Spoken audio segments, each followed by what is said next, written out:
G'day folks, AOS Coach here, and this is a special episode, something we don't traditionally do here, and that is a tournament preview for my tournament, Sydney GT. It is 100 odd players, and we are going to break down a little bit of the meta, a little bit of what people are going to expect.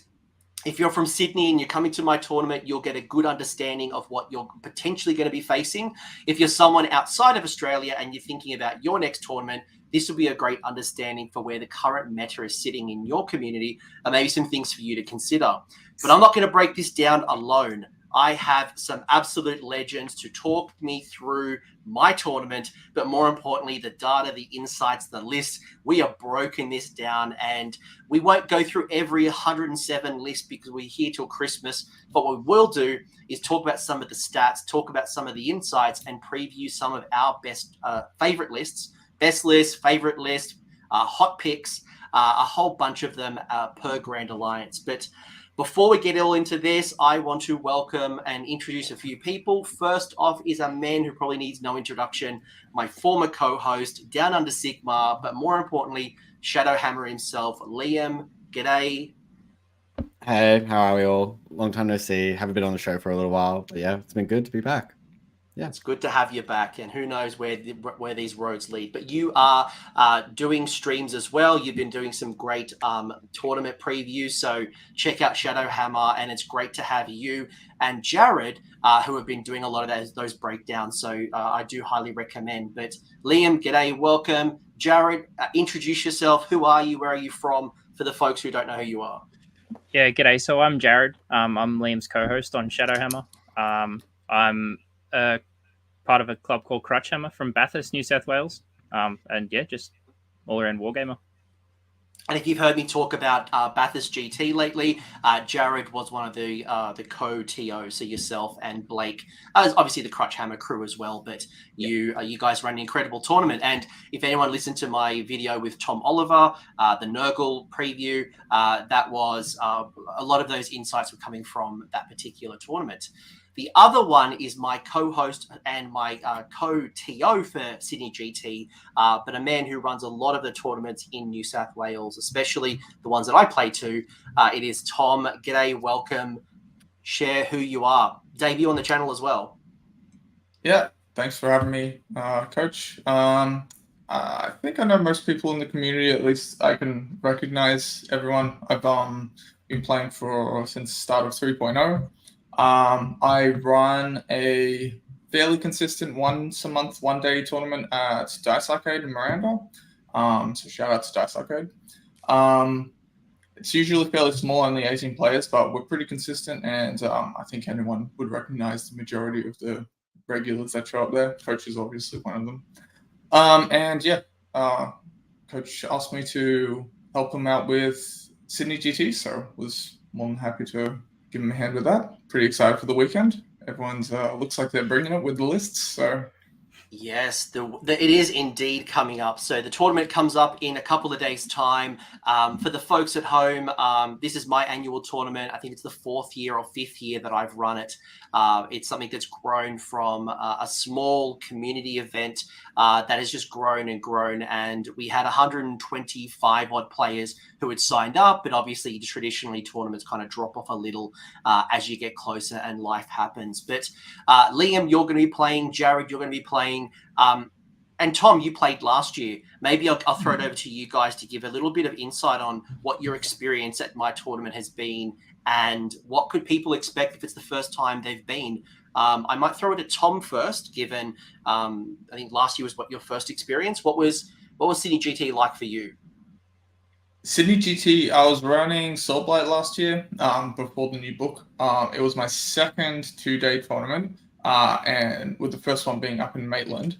So it was a little bit different because in the Maitland one, it's a great 2-day up there, but it was in the old Good Games store up there. So it was a little bit different going to, because I think we had a Canterbury Leagues Club, the Sydney GT last year. Is that right? Yeah, we had it in Canterbury Leagues. We've had to move venues this year, so anyone who's run a tournament lately knows the cost of living has just gotten astronomical, and my venue hire doubled literally overnight. So we found a new venue, and I'm really excited to be at St George Leagues Club. They'll look after us. But yeah, no, it was a great tournament. Great venue. Coach, did an awesome job with running the show. I was pretty. Jarrod, we played in 4th round, right? Yeah, man, you knocked me off my 5-0. You were my only loss. Yeah, I got it pushed in at round 5 against Nurgle Bucks, so I got what was coming to me. So, but no, it was a great tournament. I think it was my first time meeting a lot of the people in the community, so it was good time.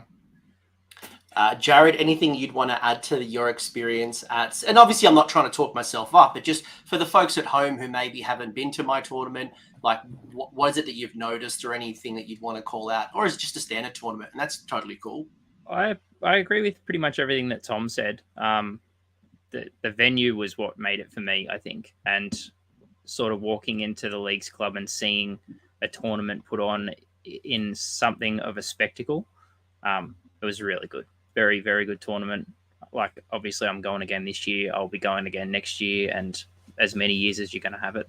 So, as long as I don't get stressed out. Liam, anything you want to add, or should we get into the good stuff?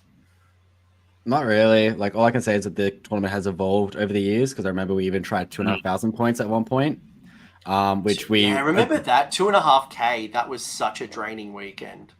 I think we quickly learned after the 3rd round we're not doing it again. I remember that year.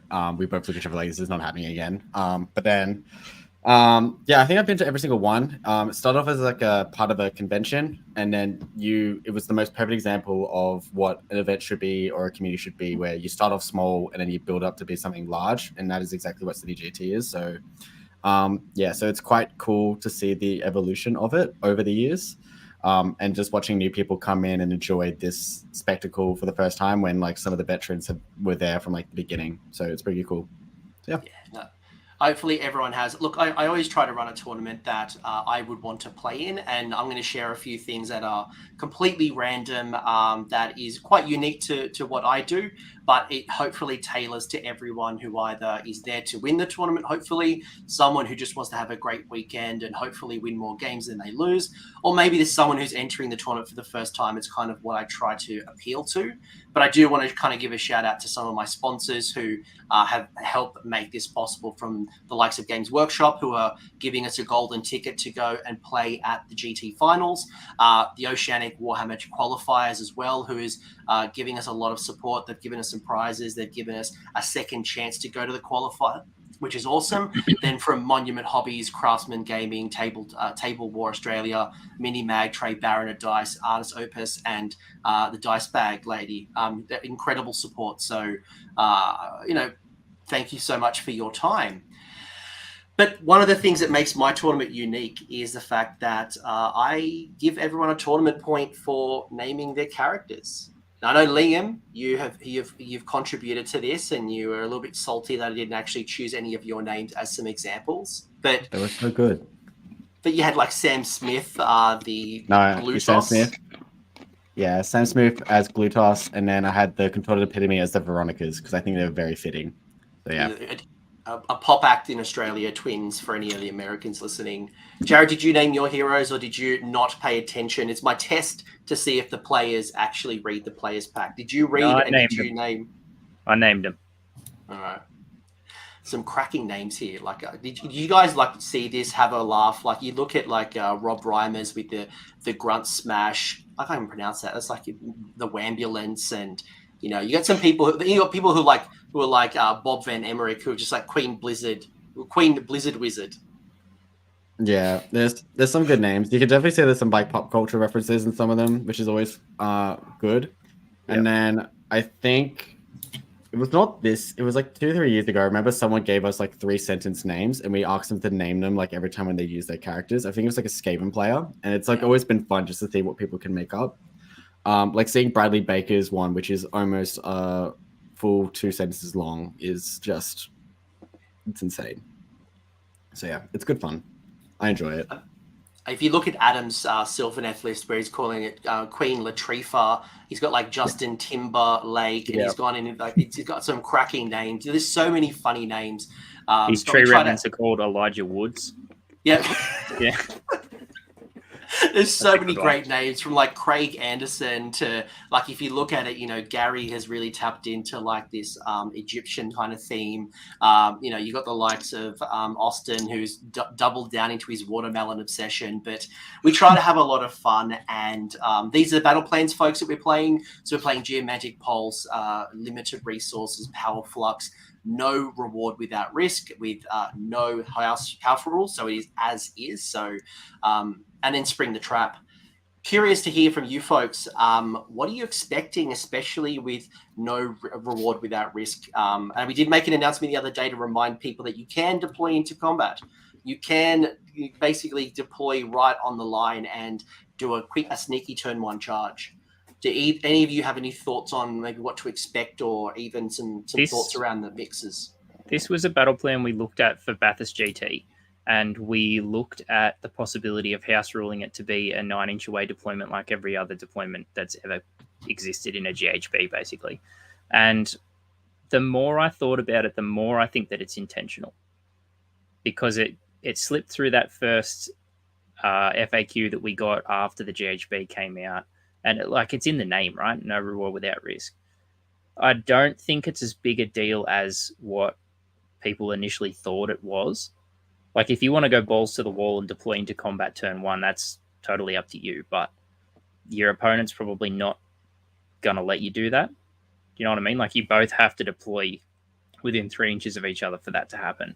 So, but yeah, I don't think it's as big a deal as people are sort of thinking that it might be. Yeah, pretty much what Jarrod said. I think some people's armies, they need to realize that, like, it does shut off a lot of things with this deployment. For example, Iron Jaws. Iron Jaws will probably, like, this is from my experience at Bathurst, and me and Jody talk about it in an episode soon. But life's been busy. But I literally shut down like a whole entire Iron Jaws allegiance ability pretty much by my deployment for being just on the line. So like, I think some people need to be careful that this deployment can like stop what you used to do in most of the other battle plans, being like 18 away, being like, all right, I can still make it turn 1. It's like, you can still make it turn 1, but you're going to make it work for it. So, yeah, that's my opinion. I think it's just going to shock some people.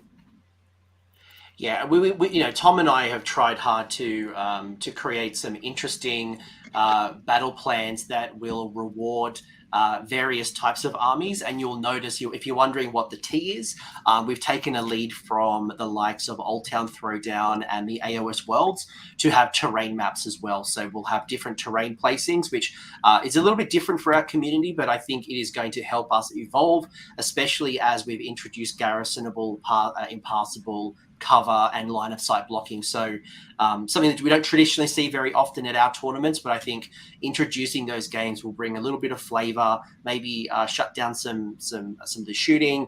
More importantly, it'll create a game within a game, especially when it comes to like who goes first and who chooses what side and et cetera, et cetera. I do want to shout out though our mate Blake here, who's no, wrong comment. You were talking about Justice for Ice Fields.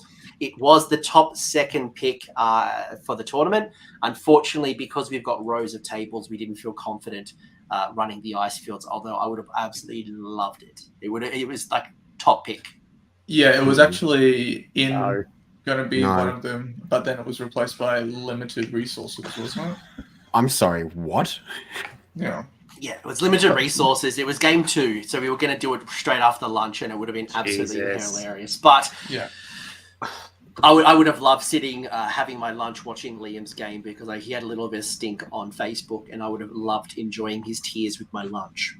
The intern wrote that battle plan. That's all. 100% the intern wrote the battle plan. 100% the intern did. He had one chance and he got fired after. But limited resources, I feel like needs to be in every single players, like in every single pack, mainly because it separates the good players and like the average players. Because some people really do mess up that battle plan a lot. Like, it is one where I've played it now. I think I've played it like 12 times just so I can get my head around it. And it is by far the best written battle plan GW has done.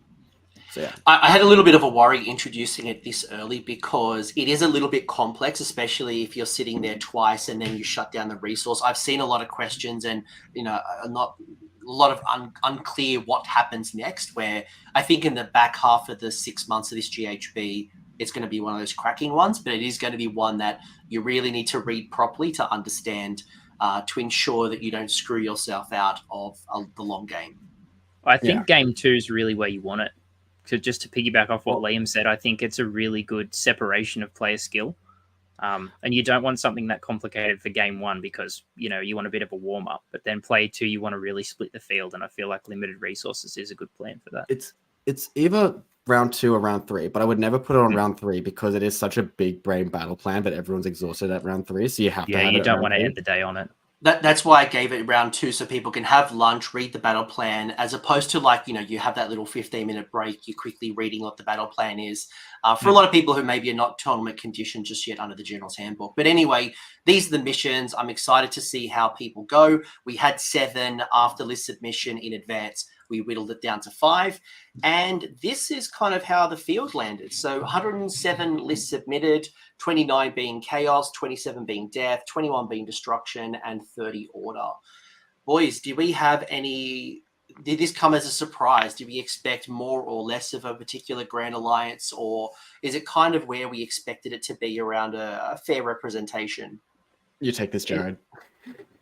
So with the list reviews that we've been doing recently, it's really nice to see the spread be fairly even, because like in terms of last GHB or the GHB before that, you'd usually have a massive swing in order, and then the other 3 Grand Alliances, you would have splatterings. But yeah, it seems like this new GHB, it's fairly even. They're sort of sitting around that 25 to 30% mark. But it's good to see, It's nice to see the Destro players bringing their toys back out again, and it's good to see a nice even spread like that. Tom, any surprises for you as we kind of look through the lists? And I know there was a couple of factions that actually has 0 representation that really surprised me, especially one. I was playing a game with my Discord folks the other night, and I'm like, pick the 4 factions that had no representation, and they couldn't nail one. There was one of them they just couldn't nail. They were guessing everything under the sun except for one. Well, I will say it's nice to see that at least the Grand Alliances were fairly even. That's about as even as you're going to get in any tournament. But when you get into the factions a little bit more, like once we get to death, you'll see that it skews quite heavily into the actual armies. So, which is, I think that we're still waiting on Flesh Eater Courts to come out, so they're waiting on a new book. I think Nightborn had 2 entries as well. So yeah, it's mostly Soulblight in there. So and you start to see that like Destro. What surprised me with Destruction is that there's like 8 Ogre players, which that surprised me. Like it really surprised me. Good to see though. Like I love playing against Ogres, and they're always fun to watch. So.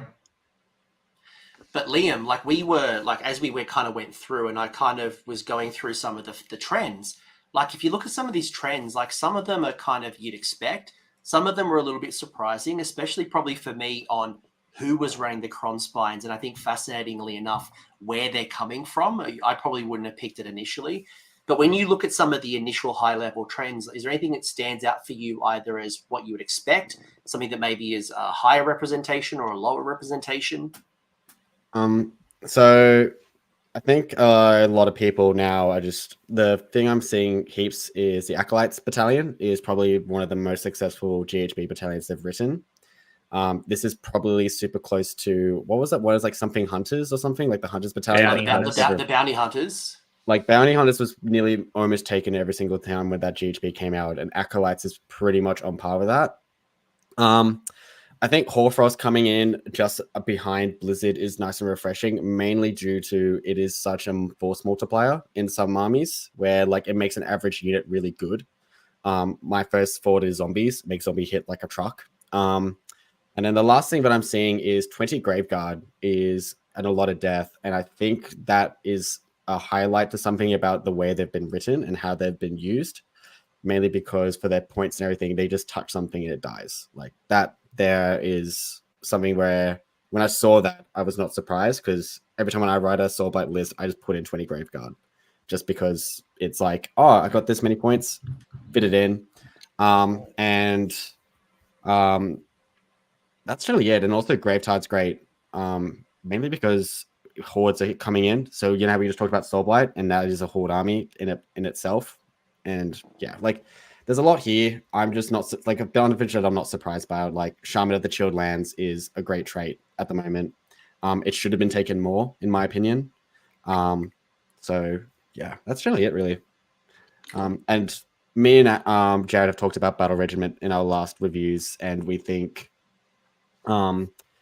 it is just too good to take up for the one drop. But then it's nice to see people do Battle Regiment and Acolytes, like they just add something else to it. That's really it, really.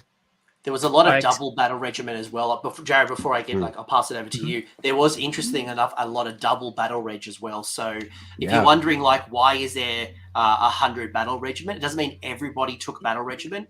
You did see a lot of double Battle Reg, or you see Entorian Locust where there's 2 or 3 of them in a list, which is why we have so many compared to the actual list submission. But Jared, just back to what Liam said before, I sort of expected there to be a few more of the Acolytes Battalion, because I think it is really, really well written, and it's a great battalion to take. And it's nice to see them including options that compete with Battle Regiment, so that you're not just incentivized to just slap everything in a Battle Regie every time.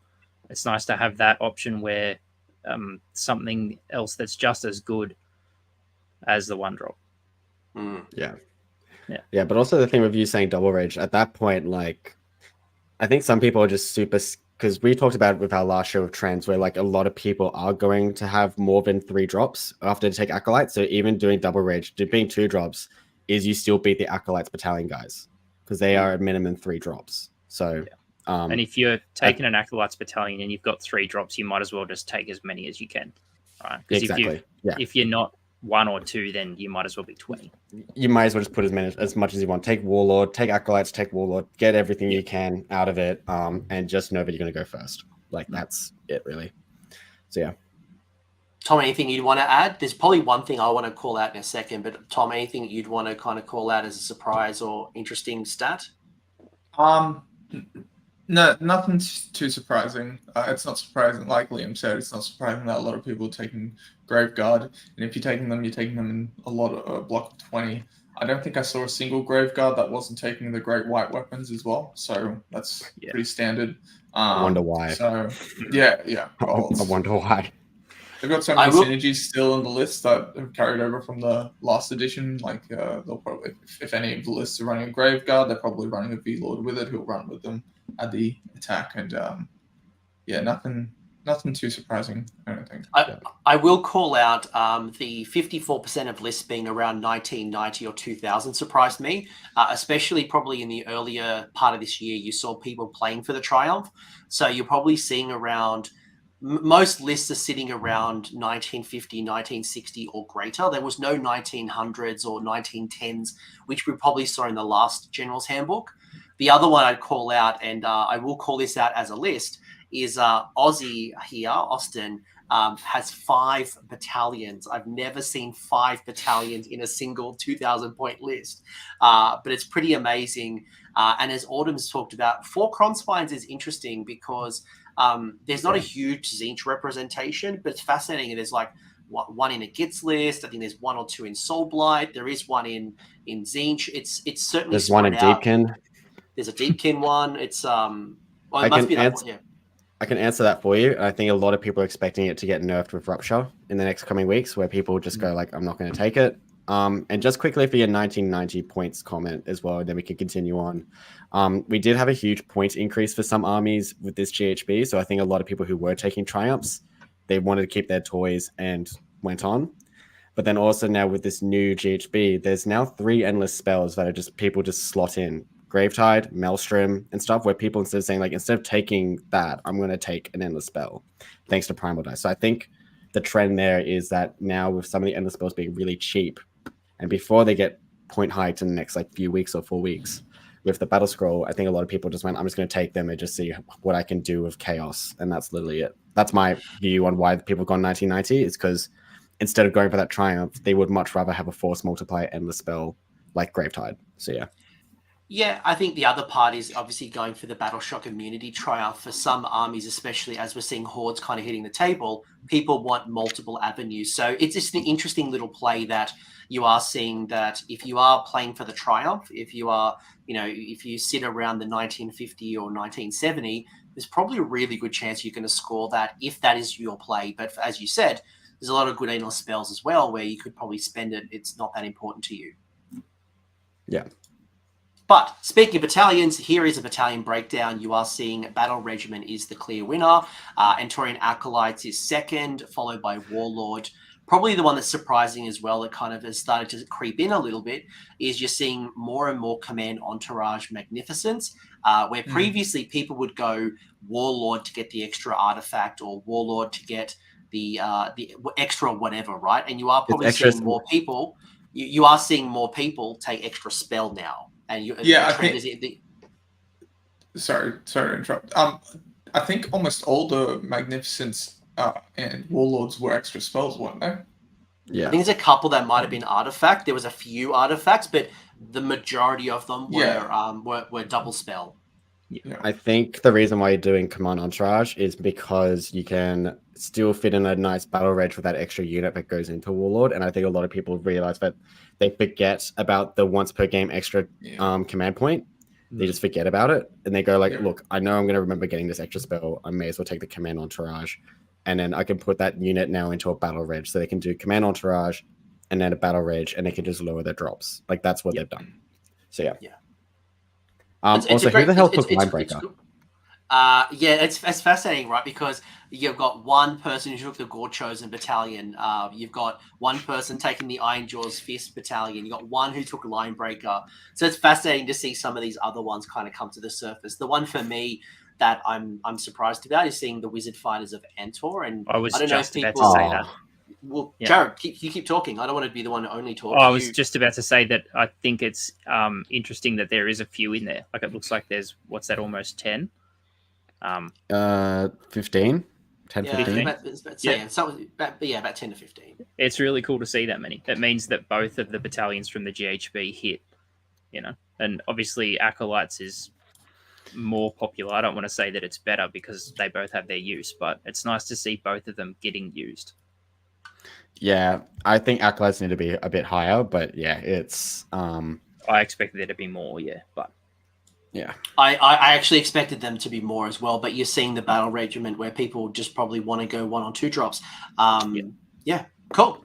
Anything else we want to say about battalions? Or I think it's interesting to see that the trend is still low drop as opposed to I'm willing to go a higher drop to get an extra artifact, an extra spell, or a extra primal magic dice. It's just some armies though. Some of the allegiance abilities they just don't need it. If that makes sense. Like I'm going to give one example because we've talked about it heaps on my show. Is Tzeentch. They don't care about the extra artifact. They don't give a crap. They're like, we're just going to go low drop and just make your life miserable. So some armies just don't care about the extra artifact or spell because their book already gives them so much free stuff that they're like, we don't need it. We just go low drop. And I think that's like same with other armies. Like I know some armies that do like artifacts like Khorne. They want the Warlord and stuff. So, yeah. There's still a lot of armies that want extra artifacts or extra spells. Like, there are some that are like don't need it, but for a vast majority, they want to keep their Law spell and they want to get Blizzard or they want to get Hoarfrost or Rupture. So, what's the trade-off? Jarrod, you going to say something? Battle tome dependent too, because there are battle tomes out there that just have terrible artifacts. Like as a Stormcast player, I would never take a Command Entourage to take a second Stormcast artifact because I'm not taking one in the first place, So it's much more convenient to just build everything in a battle reg. I was literally going to talk about Stormcast. I'm like, by Stormcast, never go for the second extra artifact. No. So Here's some high-level stats here about the Grand Alliances. The way we're going to play this out now is each of us have taken the lead on one of the Grand Alliances, and we're going to show off some of the lists that we really liked for certain reasons. We're not going to go into incredible depths because, again, we'll be here forever, but we do want to highlight some of the trends and some of the things. But before we get into the first list, here is the breakdown. Jarrod, you were running order, right? You were my order person. Mm-hmm. Cool. What's your observation so far at an order level? I expected there to be a little bit more of a spread. I'm surprised that there's no daughters. I thought there'd be at least 1 or 2 daughters players. It's nice to see 5 Deepkin. I'm not surprised seeing 7 Seraphon players. I'm one of them. But Stormcast still very popular at 6. Sylvaneth, it's really nice to see that book holds up. That's pretty much it, really. It's fairly even, except for those 2 factions that aren't represented. Yeah, Cities is obviously waiting for their new tome. And to be honest with you, I'm still surprised that there's no one doing a final tour of Cities. I said there would have been a last hurrah. Yeah, I would have expected one, but there's none. The Doc one is the one that really surprised me. Liam, you are a Doc player. Hey, Jarrod, you're a Doc player as well. Well, what's your take on... Yeah? They don't play Magic Game. They don't play the Magic Game. They're a melee army based thing. They don't care for Magic. Like, yes, they have one spell that's really good, Mind Razor, but it's hard to cast. And now there's so much ways for the opponent now to stop you. Where it's situationally so much worse now that people can unbind it with primal dice. Yeah, like you have to play the anti-magic route with Doc, or you have to play the like, I'm just going to score 5 battle tactics and my grand strat for turning up, and I just hope I can hold on objectives. That's the game you have to play. And that's the reason I thought there would be at least one Johnny player that wrote the list, because I think Doc does battle tactics really well. They're terrible on the primary, but they can score 5 battle tactics if you tech the list for it all day. Yeah. And I thought there would be one special snowflake Johnny out there that wrote that list and took it for a run. But I think as well, it's just there's like, they start off on a 6-up save, and there's now Blizzard and everything. Like, they just don't care. Like, the only thing Beck doesn't care about it is Marathi, and I think she's a bit too overcosted at the moment for this meta. So I think it's just they're not as survivable. Like, your snakes and everything, they just die. So they're really susceptible to mortal wounds at range too. And that's the Magic meta that we're in. Yeah, exactly. I am still surprised. I am surprised. I would have expected at least one. No. I would have expected at least one. If this Stormcast has got 6, and Stormcast traditionally have a lower representation, you got people who just love their Stormcast. But when you break it down a little further, again, there's more trends, and you can look at to the left, you've got the sub-factions. Some of them are very clear, like Seraphon having 4 Fangs of Sotek out of their 7. You look at Stormcast, it's a bit of a mixture. Sylvaneth has some popular choices. Jarrod, anything that you'd call out from the initial trends, and then I might pass it over to everyone else to kind of give their thoughts. And by the way, you can see the most popular grand strategy battalion leader unit choice. When it says 10 skinks, by the way, it doesn't mean that it's just only that particular level of choice. So there'll be other 20 skinks and 30 skinks if people are super keen. Jarrod? It's good to see a spread of sub-factions, especially in something like Stormcast, where you usually just see people shoehorn into Hammers of Sigma or Hallowed Knights. It's good to see that there are a couple people running Knights Excelsior. There's one person running Celestial Warbringers. But it seems to be that way over most of the factions, exclusive of Seraphon, obviously, because like you said, that there's 4 out of the 7. There is one absolute champion running Coalesced, and I would like to see a couple more of those. But yeah, other than that, it's pretty spread out. Like, IDK, you've got 4 different sub-factions with 5 lists represented. So that's nice to see. Another thing I really wasn't surprised about is that spellcasting Savant is so popular. I think it's an absolute standout in the GHB. And for again, to pick on Stormcast, someone that doesn't have a great book grand strategy, I feel like you really just fall back on that spellcasting Savant. Either that or what's the one where you kill the Battalion? Overshadow. Yeah. So I'm not surprised at that being so popular. I didn't see actually many overshadow when I looked at this. So it seems like people are either going spellcasting savant or slaughter of sorcery. That this the two primary choices. Tom, anything from you in regards to maybe some of the trends? I mean, I was going to say the same thing about spellcasting savant. I think it's fairly clear that it's one of the easier grand strategies, I think, across all Grand Alliances right now. I'm a little bit surprised there aren't more KO right now, just because KO are performing pretty well. I think that just having 3 of them, that's just more telling of they're not one of the more popular armies, so I think fewer people just have that army on ready to go. Only 2 LRL, I think. How many? Do you recall how many people were running in last GT? I think it was like at least. They're much more popular, but even your brother, who usually runs LRL, is not running LRL, and it's interesting because Lumineth players are trying to find the world without Techless in this current meta. So I think they're not in a great spot, I don't think. Yeah, Techless especially. I think that in this GHB with the primal dice, it's actually punishing the more spellcaster heavy armies like LRL and Tzeentch. They're both suffering right now because it's way easier to unbind, and all it takes is one crucial unbind, and you can kind of unravel someone's plan. And I think that's why we're not seeing any LRL. It's just they're not doing too well right now. Liam, anything you'd want to add to that before we get into the list? Because there's a lot of great things here. Like you look at Triumph being Inspired being the most popular Triumph. You look at the mix between Blizzard and Hoarfrost. It's quite a popular spell. You can look at the artifacts, and you've got people taking Arcane Tome potentially to add an extra wizard into their army or get their first wizard. Liam, anything from yourself? In fact, there's 7 Seraphon players, and there is 9 Starseers. There's a lot about that freaking unit. And also one thing I do want to see more of is more Dryads in the game. They are slept on. They need to be taken way more of in this game because they play the battlefield game really well, of just being annoying. And that's generally it. Like there's a lot of it I'm not surprised about. Deepkin players, that speaks volumes about the book. But they have 4 different allegiances and 5 are showing up, where you have whatever your flavor is, you can just take it, and the book just makes you help with that. I'm more surprised that not a lot of people are taking Hoarfrost in order. I think it needs to be taken more of, because it's just a force multiplier. Like I'm going to give another good example. I think not even the Skinks. I think it's like the Saurus Guard, or even like the Alapexes and even Tree Res, just making them hit harder, especially if they're like fast and annoying. That's really it, really. And also the fact that there's 8 anti-magic armies in order is quite surprising as well. Like the fact that 8 armies have taken Nullstorm Normans is interesting.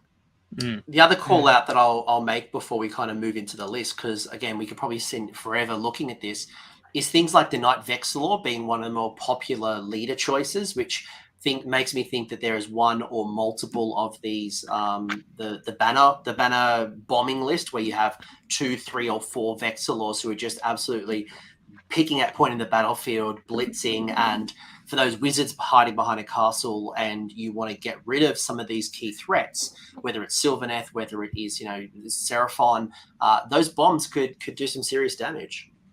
I think the change to look at Sir is probably the main reason for something like that, because ranged mortal wounds are so much more valuable right now, and having a model that gets that, pretty much automatically once per game is pretty valuable.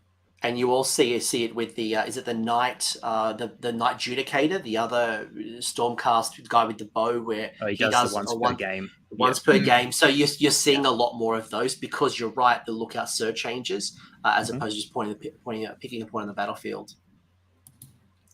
Cool. A lot of great ideas. Feel free to come back to this, but it's just a little bit of a snapshot of where Order's at.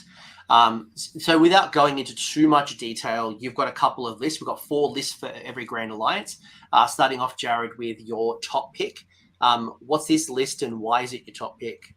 So I don't know if I've met Jarrett Crawford, but I expect him to do pretty well, because this, in my opinion, at the moment, is the Seraphon list. It's Lord Croak. It's a Slan Starmaster with pretty much the loadout that you're always going to see: Lord of Celestial Resonance to give you double summoning points, Space Folder Stave so that you can come in outside of 7 instead of outside of 9. But the big thing here is that the Slan has a Rupture and it's bonded to the Cronspine. So basically, he's going to end up with a wild Cronspine on turn 1. I'm assuming it's probably going to either eat that Maelstrom or it's going to eat the Gravetide and be level 3. And it's going to be running around the board just causing havoc.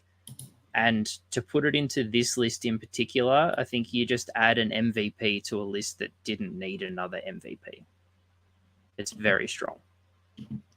And maybe for the folks at home who don't maybe quite understand why this is strong, you always want to give us a quick high level, the Cronspine combo with Rupture. Why is that a powerful combo, especially in Seraphon? So in Seraphon, you can cast Rupture really easily because you've got lots of pluses to cast, and obviously primal dice are a thing now. So Rupture at the moment allows you to target a friendly Cronspine. So basically you can make your own Cronspine go wild. It's so dumb. You can make it go wild. It needs to be changed. Let's assume enjoy it while it lasts, folks. It will change eventually, but you get a free pass right now. Yeah. So that's one really good aspect of the list. It's more than likely going to be level 3. It's more than likely going to be wild. It's going to be running around the board doing silly stuff. But the rest of the list is just ranged mortal wounds. So you've got the Croak Bomb, something like Liam tagged on before, something that we're starting to see in these Seraphon lists now is the double Starseer. And that just gives you more options for vassal casting. So Croak and the Slan Starmaster can cast spells through a Skink Wizard. So basically you can use the Starborn ability to teleport a Skink Wizard halfway across the board and then cast spells through it with both the frogs. And if your opponent picks up that Starseer, well, you've just got another one. So that's something that we're starting to see Seraphon players lean into at the moment, is either double Starseer or a Starseer Star Priest combination.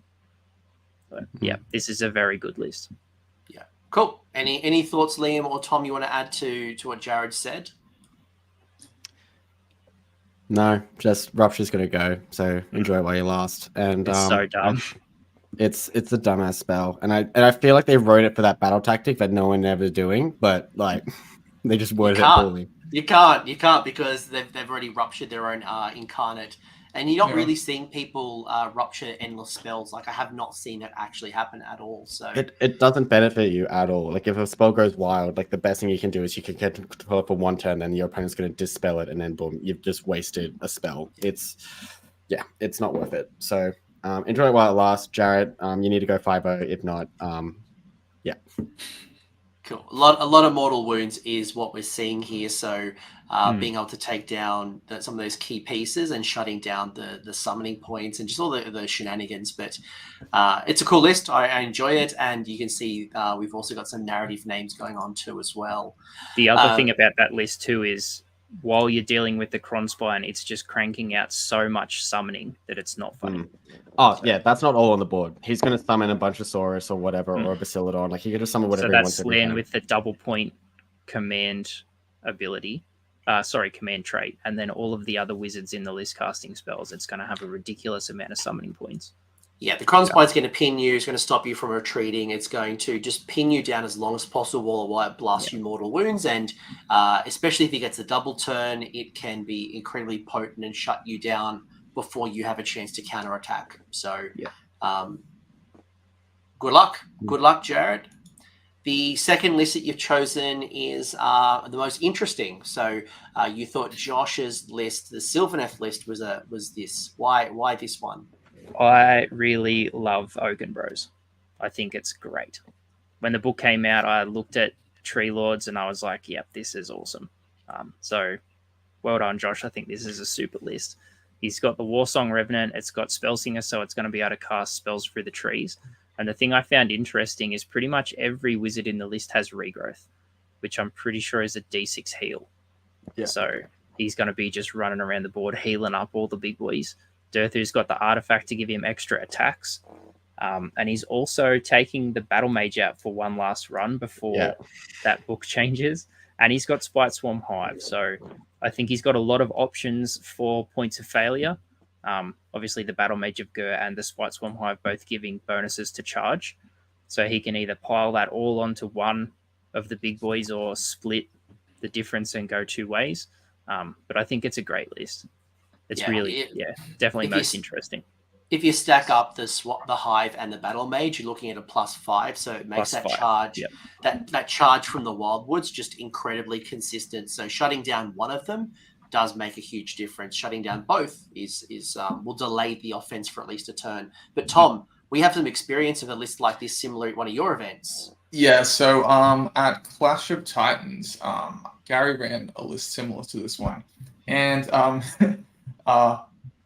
don't think that it was the funnest list to play against. So what the strategy is, I mean, obviously there's Tree Bomb and the healing, but with the Tree Lord, they have one of their attacks is it actually prevents pile-in if they land a hit. So what Josh is going to do here, he's going to get Spirit of Durthu in, do his shooting attack, which is super powerful, take off whatever he can, and then put a Tree Lord basically blocking anyone from attacking Spirit of Durthu as much as they can.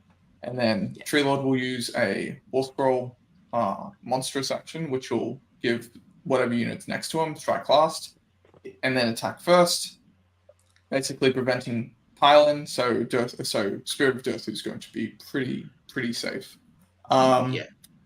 It can be considered like a non-interaction list, but I mean, super strong. I think that the only thing that's going to really pose much of a threat to it is something that's a super fast flying list or heavy shooting.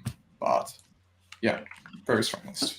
I know when I played Gary's list at your event, I think one of the things that worked in my favor was that in fact I had Mega Gargant, so I had a 3-inch range. So if I was playing an army with only 1 inch, the being able to respond to that attack becomes much more harder. So really keep that in mind, how you're thinking about your deployment, thinking about how you might bunch your people up to get as many attacks in as possible. But it is definitely a hard nut to crack. So it'll be interesting to see if Josh can pilot it like Gary did at that particular event.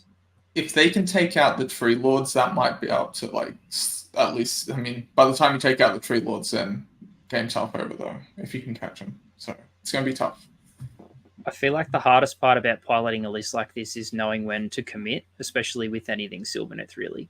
But that's why I like that he has a lot of options. So he can either load up Durthu, send him in alone, kill something and then bamf out with Strike and Fade, or he can go all in and do what you said before, Tree Lord combo, strike last, no pile in.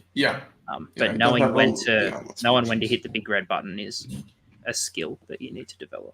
I think that I do think that with Richer and Tree Lord combo, that's fairly it's not punishable for the most part, but at the same time, then you're limiting your own damage, and if you're against a super hardy army like OBR or something, that might be kind of tough to break. Yeah, and there is a fair representation of OBR, so I feel like that it will be an interesting matchup, at least that we'll want to watch. But any other final comments on Josh's list? This one is definitely going to be on the power of the pilot. Great list, but as you said, it is prone to error, or when do you pull the trigger is going to be critical to the success. Yeah. Cool. All right. Good luck, Josh. The last honourable mentions we have from Order is Jacob, Tom's brother, who's running Ideneth, and you have Zed, Zoran, who's running KO, and he's been running KO for a while. Jarrod, why these lists out of order? Because there is some great order lists in here. I'll give a shout out to my boy, I think it's Tim, who's running 4 Stormcast Chariots in a list. Tim Porter? Yeah, I think it's Tim Porter with Forge Chariots. That's a baller. There's some cracking lists. I know Chris Welfare's got a great IDK list as well. There's so many good. So if we didn't talk about you, it's not that we don't rate you. It's just we'll be here forever. I think that there's a Stormcast list with like 5 different knights. The long range bow ones with the Gryphounds. He's just going to like bomb something like 5 times in a row, like just to take something out. It's going to be sick. But Jarrod, why'd you pick these two other honourable mentions? Yeah, just like you said before, Coach, don't feel bad if we didn't pick your list out, because there was some really great order lists, and I definitely had my work cut out for me trying to pick just a few to talk about. I really like Jacob's list. It's in Nautilus, which is a subfaction that you see sometimes, but you don't see all the time. What that does is gives the Leviathan a monstrous action that makes the fins and the bite Ren 3. And I think that's really awesome. The other reason I picked out this list, and it makes a battle line. Yep, absolutely. The other reason I picked the list out is because I think 6 eels are going to make a massive comeback with the new coherency rules. Because I think a unit of 6 of them is going to be devastating now. And again, Idoneth is one of those armies that is going to be mostly on the pilot. I think the skill ceiling is enormous.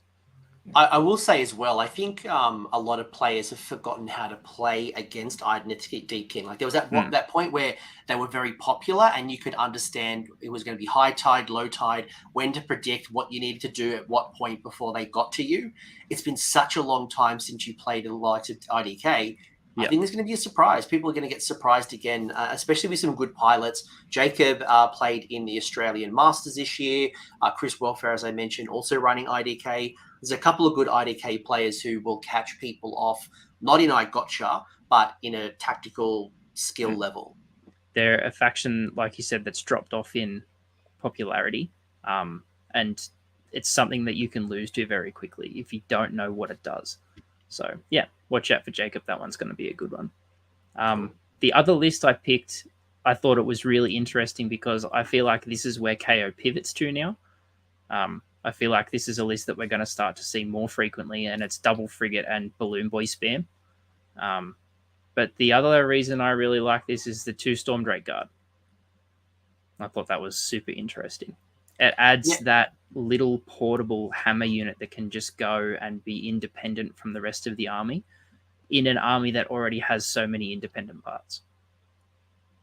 And that's some good potential mortal wounds as well. So, obviously the Ren 2 on the Lance charge, the mortal wounds can spike if you can hit the number. It can be quite generous.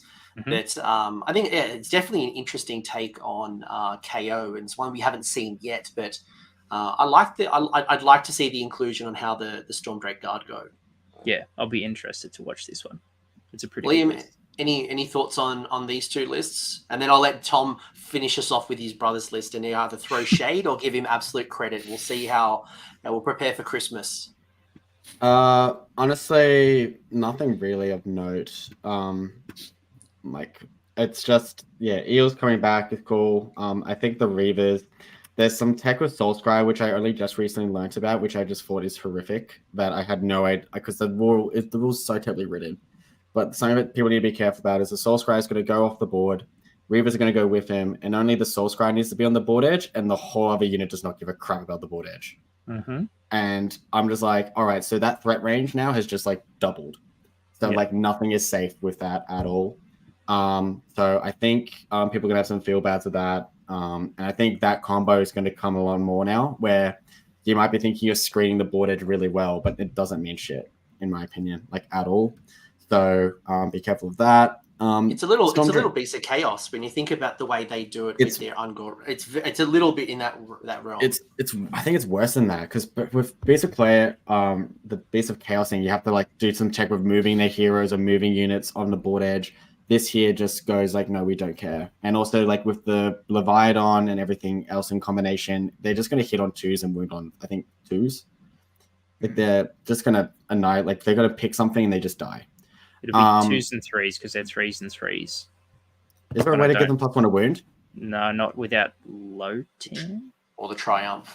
Oh, the Triumph? All right. Yeah, 2s and 3s. With that many shots still is super good. Zoran's list is cool. I think the Stormdrake Guard is exactly what Jarrod said. It's an independent piece where it can just go off and do its own thing. They literally, you can put your castle of ships on one side and the Stormdrake Crate on the other, and they just go off and just deal with flanks and score your battle tactics on being board edges and stuff. That's it. So, yeah. Tom, what do you want to say about your brother? I'll start with Zoran and I'll finish with Jacob. With Zoran's, nothing else to say. Everyone else has said everything. But I do just from a theming perspective, it's cool how he has the dragons alongside the gunships and everything. I do like that. Zoran's a great player. He's actually one of the regulars at my event. He's always really, really good opponent. So whoever plays against him is going to have a fun time, win or lose. Jacob, I am glad to see him playing something like trying to, move out of his comfort zone from Tzeentch and Luminous. I think he was trying Beasts for a little bit, but no, it's good to see. I think IDK will give him a bit of a different style game than he's used to. So it will be interesting to see how he plays. Yeah. Cool. Well, good luck. Good luck, everyone who plays Order, Jacob, Zoran, and everyone who didn't get a chance to acknowledge. Now we go into Death. And Tom, you're going to lead this particular discussion, being that it's one of your favorite factions. And as you've already alluded to, Soulblight Gravelords, massive representation, 15 of the 27 list. Ossiarch Bone Reapers coming in with 7. And then we have a very generous tokenistic 2 Nighthaunt, 3 Flesh Eater Courts. And I did house rule Morgaunt before Games Workshop did, so there was none of that weird stacking of regeneration of 1.5 for the price of 1. So that might have stopped people, but I know there were some people who are keen to use their new War Scrolls. Tom, what's your initial thoughts on the representation of Death? Yeah, so grain of salt before I start. I played Soulblight before the new book came out. I switched to Sylvaneth and kind of stuck with them for now, but somewhat familiar with OBR as well because one of my other brothers plays OBR pretty much exclusively. So less familiar with Flesh Eater Courts and Nighthaunt, but I think that Soulblight Gravelords, it's 56% representation. It speaks volumes because it's ridiculous how well they're doing right now. I think, Tom, for me, I might just skip a slide for a second. I think this kind of doubles down on your insight is when we look at Soulblight, the breakdown of Soulblight, the 15, it's interesting to see there is a particular leader or 2 leader sub-factions. And there's probably been a switch like 6 months ago. If you asked what the number 1 Soulblight list was, Blood was definitely high up there, and so was Veercross. Yeah, Veercross was I think that Veercross has taken a hit just because a lot of their key players are. I think that they were just stronger back in the day, and they were pretty. They used zombies way differently than they are used now. Well, I mean, they serve a similar purpose, but their synergies were way different, and they were more in line with how Veercross was playing. But yeah, Legion of Night definitely. The most popular sub-faction. I think Manfred's been taken almost all of them, if not all of them. Yeah, Legion of Blood second up, but it's nice to see at least one Avangori, Castellan, and Veercross, just to have a little bit of different sub-factions. There's 6 Manfreds, by the way. There you go. Yeah, so one person hasn't taken Manfred out of all of them. So yeah. Ossiarch Bone Reapers, 7 of them, which is still a good chunk. But I think OBR in a pretty good place right now. Most of them are running Null Myriad, which is the protection against magic meta. OBR are generally a pretty good spellcasting army as well, so they can pretty much, especially with the primal dice, they're able to cast pretty well and unbind what they need to as well. Not much to say about Flesh Eater and Nighthaunt. They're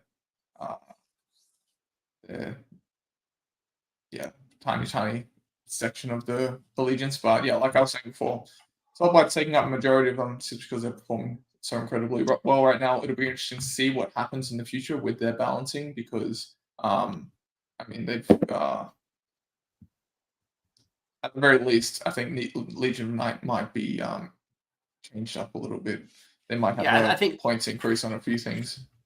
Before I throw it to Liam and maybe Jarrod to pull out some trends, I think the one thing you've seen over the last couple of months is Blood was very popular because of the Ethereal Vampire Lord on Zombie Dragon. But since the introduction of Blizzard, you are seeing those players pull back a lot because it's a big point investment. So they've switched out from Blood to Night. Can have similar constructs. You can obviously tweak it accordingly, but you're seeing those players go from Blood to Night and taking advantage of the movement shenanigans in Night. I Liam. 100% agree with you that Legion of Blood is not coming up because of Blizzard coming in the game, and I think Blizzard was just a nice like check in with them, being like, hey, like this is no longer a thing now, go get stuffed. And plus the point hike and everything that they had, they definitely got hit by that by a lot. I need to quickly say that Vehicle Consistency is actually way better in this book than last book. Just quickly going to put that out there. It is scuffed. It is the most busted one of all. It's taking out events all over the world. I just think Australia, no one wants to play 200 zombies and 30 doggos and sit on circles. That's, I think, because that's how it's played. The person who was doing that had to drop out late. So we did have one person who wanted to play 200 and sit on circles, but you have seen the likes of Tom Guan absolutely mop up with 5-0s everywhere he goes with lots of zombies. But it's to your point, do people want to play that style? Maybe not. So at least not coming what I've seen.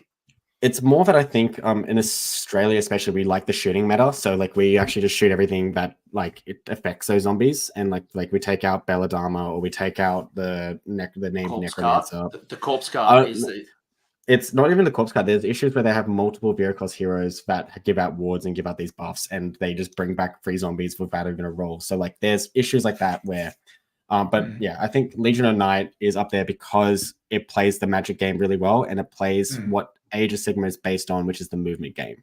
The fact that like Manfred charges you instead of redeploy is massive. Like that is a game changer ability, and I think it's very slept on. And I think that's why that one person did not take Manfred. I don't think he understood his war scroll and just probably needs to reread it, in my opinion, and probably ask for a list change. But that's literally probably it. The other thing as well is like, as I said, 20 Graveguard, they're so good. I'm expected this. I'm surprised to only see only 440 blocks of zombies. I was expecting that number to be higher. And also Fellbats is a really good shout right now. Fellbats are the most underrated unit in that book for their points, because they can score you 3 battle tactics for just turning up. Like super good. The reason why we're seeing more. Shout out to the Blood Knights. If you were going to pick units, I would not have picked. I know the Castelli list is probably at least 50% of them, but yeah, that one Castelli dude just broke over 50% of them. Can I just also? I need to double check. Whoever that's taking in the Crematorians needs to reread the Harvester, because I'm guessing it has a Harvester. He probably needs to reread the War Scroll, because I don't think he probably understands that Crematorians does not work as it should. Let's not make wild assumptions that a person doesn't know how their thing works. It's just because Crematorians was the only interesting one for me in that book, and they nerfed it. But besides that, though, everything I'm seeing here is what I think is exactly it should be. The number of players and stuff. The thing is, I think, what is Lust for Domination? What's that grand strat again? Soulblight. Jared just got muted. That's all right. You keep talking. I'll bring it up. All right, cool. Keep going. It's if you control more grave sites than your opponent at the end of the That's game. right. That one is an auto win, basically. I don't think so, because I played against Soulblight with that grand strat. Now I remember it. It's actually like, it depends on the matchup and depends on how the game goes, but you can actually screw them over by like just limiting them. So yeah. But most players won't think about that. Most people in the thick of the game ignore the grave sites unless you are very. It's like, control a terrain feature. Unless you're very focused on doing that, most players forget about it. The Johnny players think about it, but that's literally it. But besides that, though, everything I'm seeing here is exactly. I'm not surprised. 6 Andorian Locuses, all of them are in Night. That's my bet. That's my guess, because they all have that pluses to cast artifact and stuff. Morbeck's Claw, which I think should be an artifacts. Yeah, 5. Okay, yeah. I think obviously I'm surprised there's only 5 of them are taking Morbeck's Claw, not all 7. That's one thing I'm surprised about. But yeah. Cool. The only other quick call that I'll make is that Spirit Gale has probably broken the trend where you see Hoarfrost and Blizzard leading the charge in most of the Grand Alliances. We now have a faction spell who is more popular than those two, so I just call that one out. The only thing I was going to say about Lust for Domination is that you can see in this trend the strength of a really good book grand strategy. Yeah. It stands out so far above anything else for an army to have something that's super, super reliable like that just baked into the battle tone. And that's why we're seeing so many. And obviously the representation of how many Soulblight are in this list is helps prop it up a little. But we've got a couple of lists to go through. The first one being another person who was at the Masters, Bob. Bob, friend of the channel, did a discussion with me as well. But Tom, why did you pick this list, and what are some of the quick call-outs not quick, but like what are some of the key call-outs you would make? And the friendly Cronspine. And how do I beat it? Thank you. I don't know how to beat it. I don't. It's going to be a tough fight. He's doing the Rupture Cronspine gimmick as well. He's basically juiced up the Vampire Lord that he's set as his general to be able to, like, he's got the Shaman command trait, which gives them all the spells from the GHB. It's going to allow him to Rupture. It's also going to allow him to use, Merciless Blizzard and Horcross.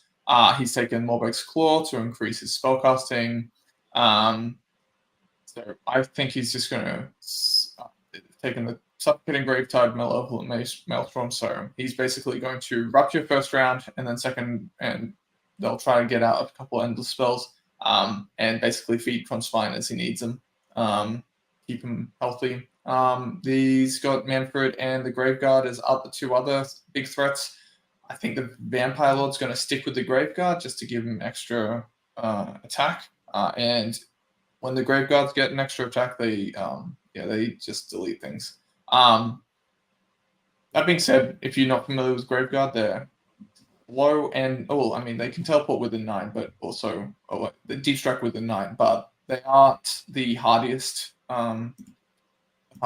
unit, so they can be killed, but they're skeletons, so they can come back. Felbats, like Liam was saying before, super useful unit, good for battle tactics. Deadwalker zombies and the Death Rattle skeletons, they're basically going to be cap objectives, screens, or R-pit. I think for me, Tom, the big call out and something you don't see too often, but I think you're starting to see the trend starting to slowly come up is the Death Rattle skeletons. Those 30 are going to be a tough nut to crack because they get to regenerate at the start of combat. So I think it's an interesting little play there, and under the hands of a skilled pilot like Bob, I can't wait because the Graveguard are going to slap, Manfred's going to annoy people. You've got the Blizzard Wizard. You've got so many great threat pieces, and obviously the Cronspine as well.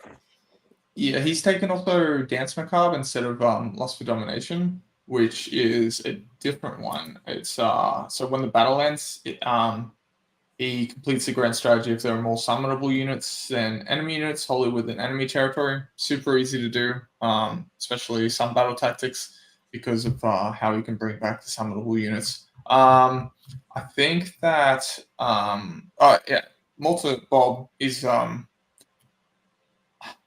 I don't think it's a far stretch to say he's one of the best Soulblight players around. He's usually ahead of the meta when it comes to list building. He always performs really well. Like you were saying, he was in the Masters, and so many 2 days I've seen him podium. Like he actually, the only time I've actually, I think I got the top death at Maitland? Maitland? No, it was Bathurst, only because Bob podiumed. Or it may have been another one, but like I can thank Bob for podiuming, so he didn't take the best faction trophy. So yeah, no, good. I wouldn't be surprised if he podiumed at Sydney GT. I think once he defeats Liam in round 1, his path is going to like he got the easy match out in game 1, and then it's just onwards and upwards for Bob. Jarrod, anything you'd want to add to this before we move on to the next one? I think you guys pretty much covered it. Like you said, Bob's a fantastic player and a really good dude. And I would not be surprised to see him in the top 10 or potentially tickling a podium. So, yeah. And Liam, anything you want to mention as his first opponent? Oh, I've pretty much played this list. He's only swapped out the Cronspine for a Vampire Lord. Like he's had a Vampire Lord and Zombie Dragon before. He just swapped it out for a Cronspine. So I've played this list before, at Bathurst. And yeah, I think it's a good list. I just don't think in my opinion, I'm not having a go at Bob because he's my opponent, but I think Cronspine does not fit in Death, in my opinion. I don't think it fits. But I'm happy to be proven wrong, Bob. But yeah.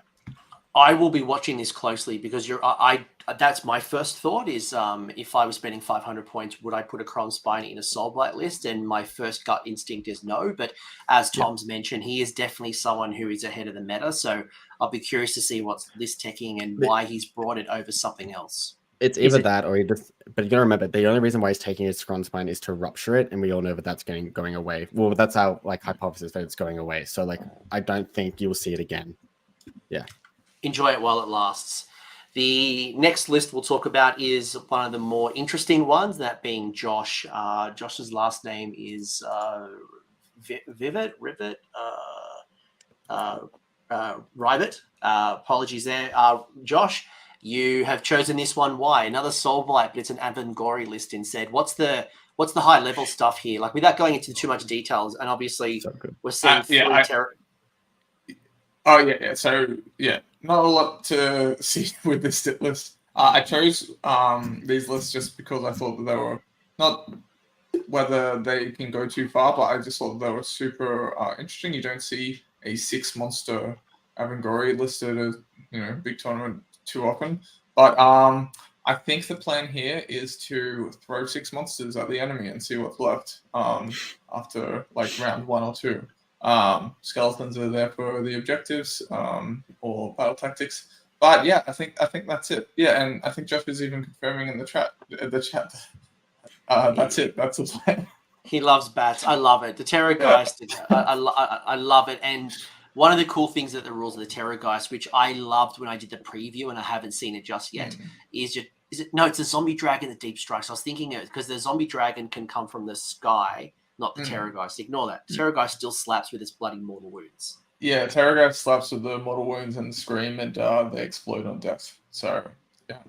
No, I think that's going to be a fun list. I think they're going to be fairly short games. I think it's. This is one of the lists I want to watch a game of if I get the chance. I think that they'll be fun at least.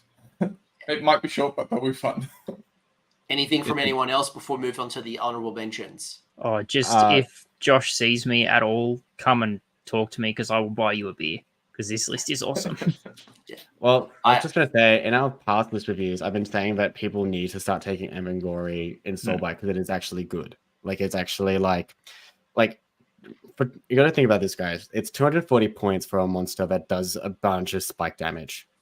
It's so cheap. You just throw one in and you just don't give a crap what happens.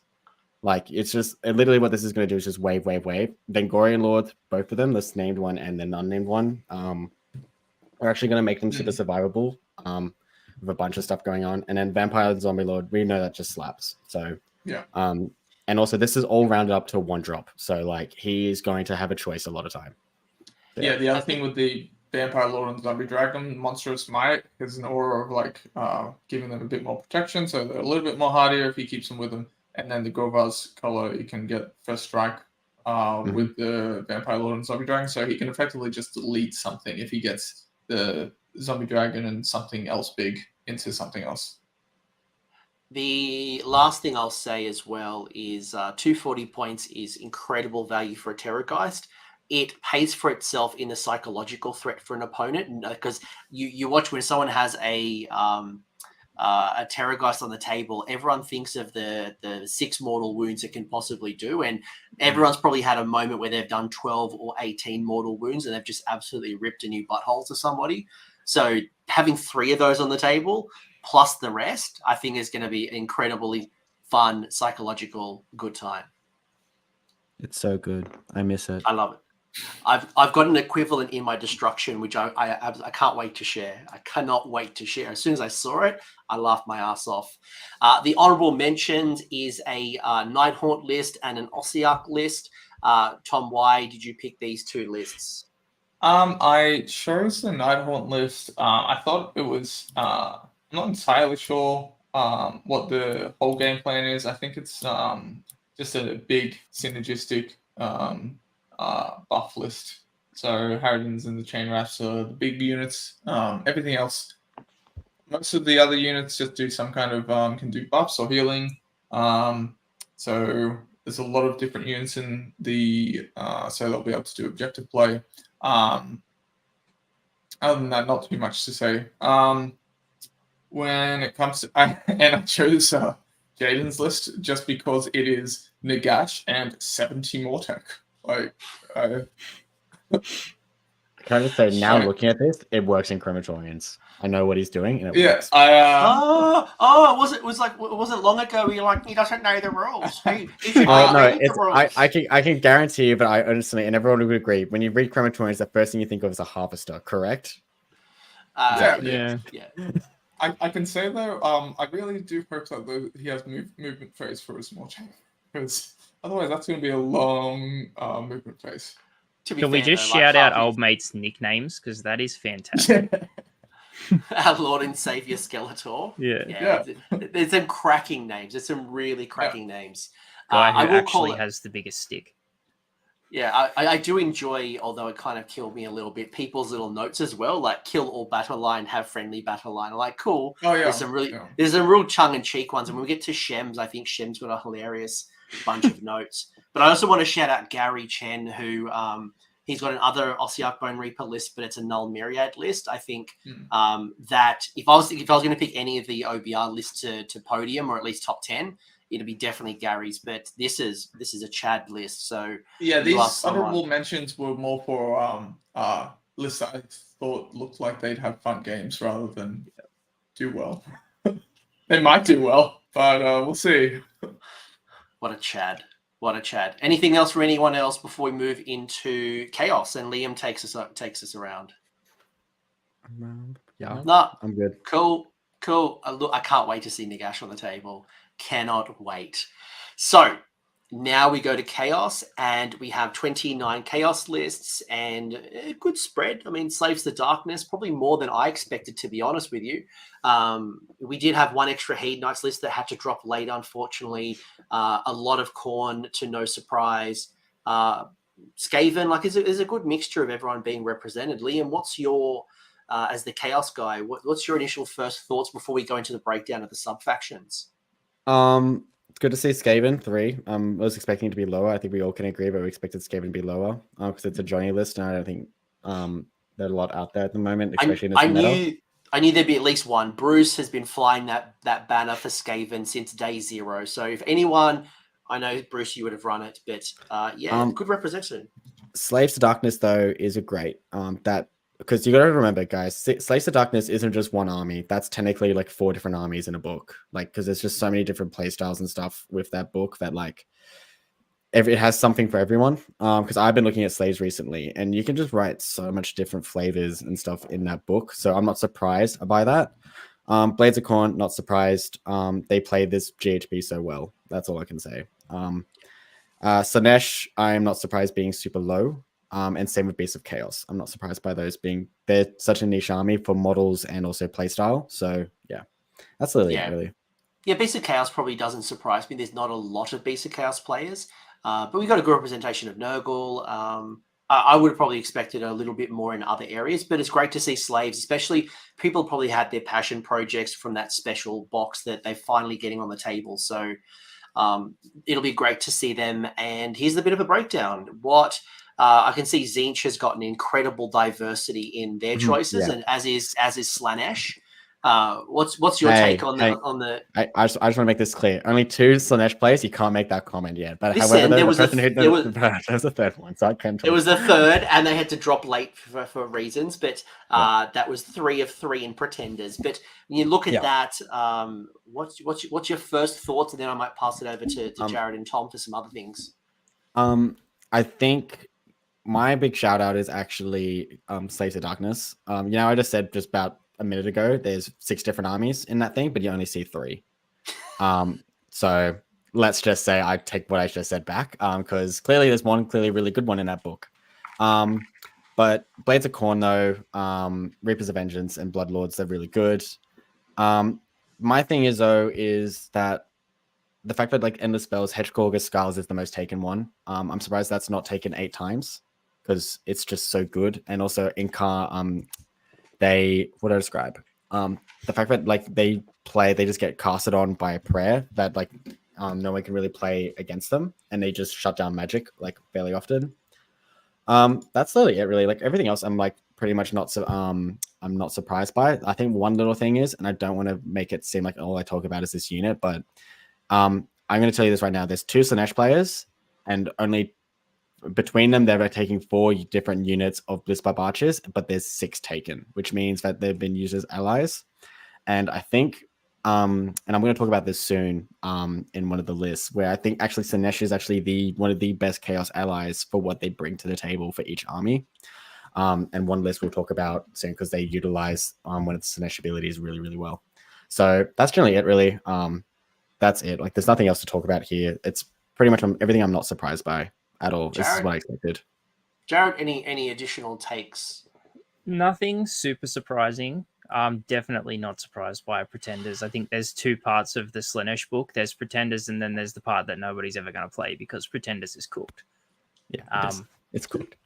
The other thing that I'm not surprised to see, but that is a standout, is Argrath, the King of Blades, which is a Khorne artifact. I was going to call that was going to be my call out, but please continue. I would say that I could almost guarantee all 7 of those are on a Whippy Thirster, and it's going to be following around Scarbrand or some other big hammer and making things strike last. So, not surprised to see that many, but it's definitely a standout. That should tell you pretty much all you need to know about that artifact. So. Yeah, and for anyone who doesn't know, the artifact, ward rolls cannot be made for enemy units while they're within 3 inches of the bearer. So when you're on this big fat base of a Bloodthirster, and it's potentially tag teaming into you, as like Scarbrand and the Thirster, shutting down wards, it's brutal with the amount of damage that can be put out. So, and Alex, yes, only 66 archers because Terrans had to drop, and I think Terrans had like 1 million. So 70 or 80. It's actually more than 66 because it's only been taken 6 times. It's not including reinforced, as we spoke about before. Yeah, sorry. Yeah, so when you look at the units, it's not to say that there's only 66. It is at that particular characteristic. There are 6 selections of 11, but under the hood, there's also another 22, or some mad lads might have done 33. Yeah. Tom, any final comments from you before we move into the lists? Just that I'm interested to see how the Tzeentch performs, just because, like I said before, I think that they are going to have a hard time this entire GHB because of primal dice. A lot of their damage comes out from their spells. So if you're able to, use your primal dice to deflect some of that, I think that they're going to have a hard time. But I'm happy to be proven wrong, so we'll be watching them closely. Cool. And I'll just call out that there is 2 units of 22 Blitzbarb archers, so there's another 44 to add in addition to the 66 listed there. So incredible stats when you look at that. Interesting that Slaughter of Sorcery is the preferred grand strategy, which is likely coming from Khorne. You don't, obviously, probably no surprise. List number 1, one that is probably going to happen really quickly. And take us away, Liam. Just watch Coach's show with Tom Oliver. Kidding. But pretty much you may as well have. No, don't kid about that. Go watch it. Go watch it after this. Just go watch the show because it just gives you a proper rundown on this list.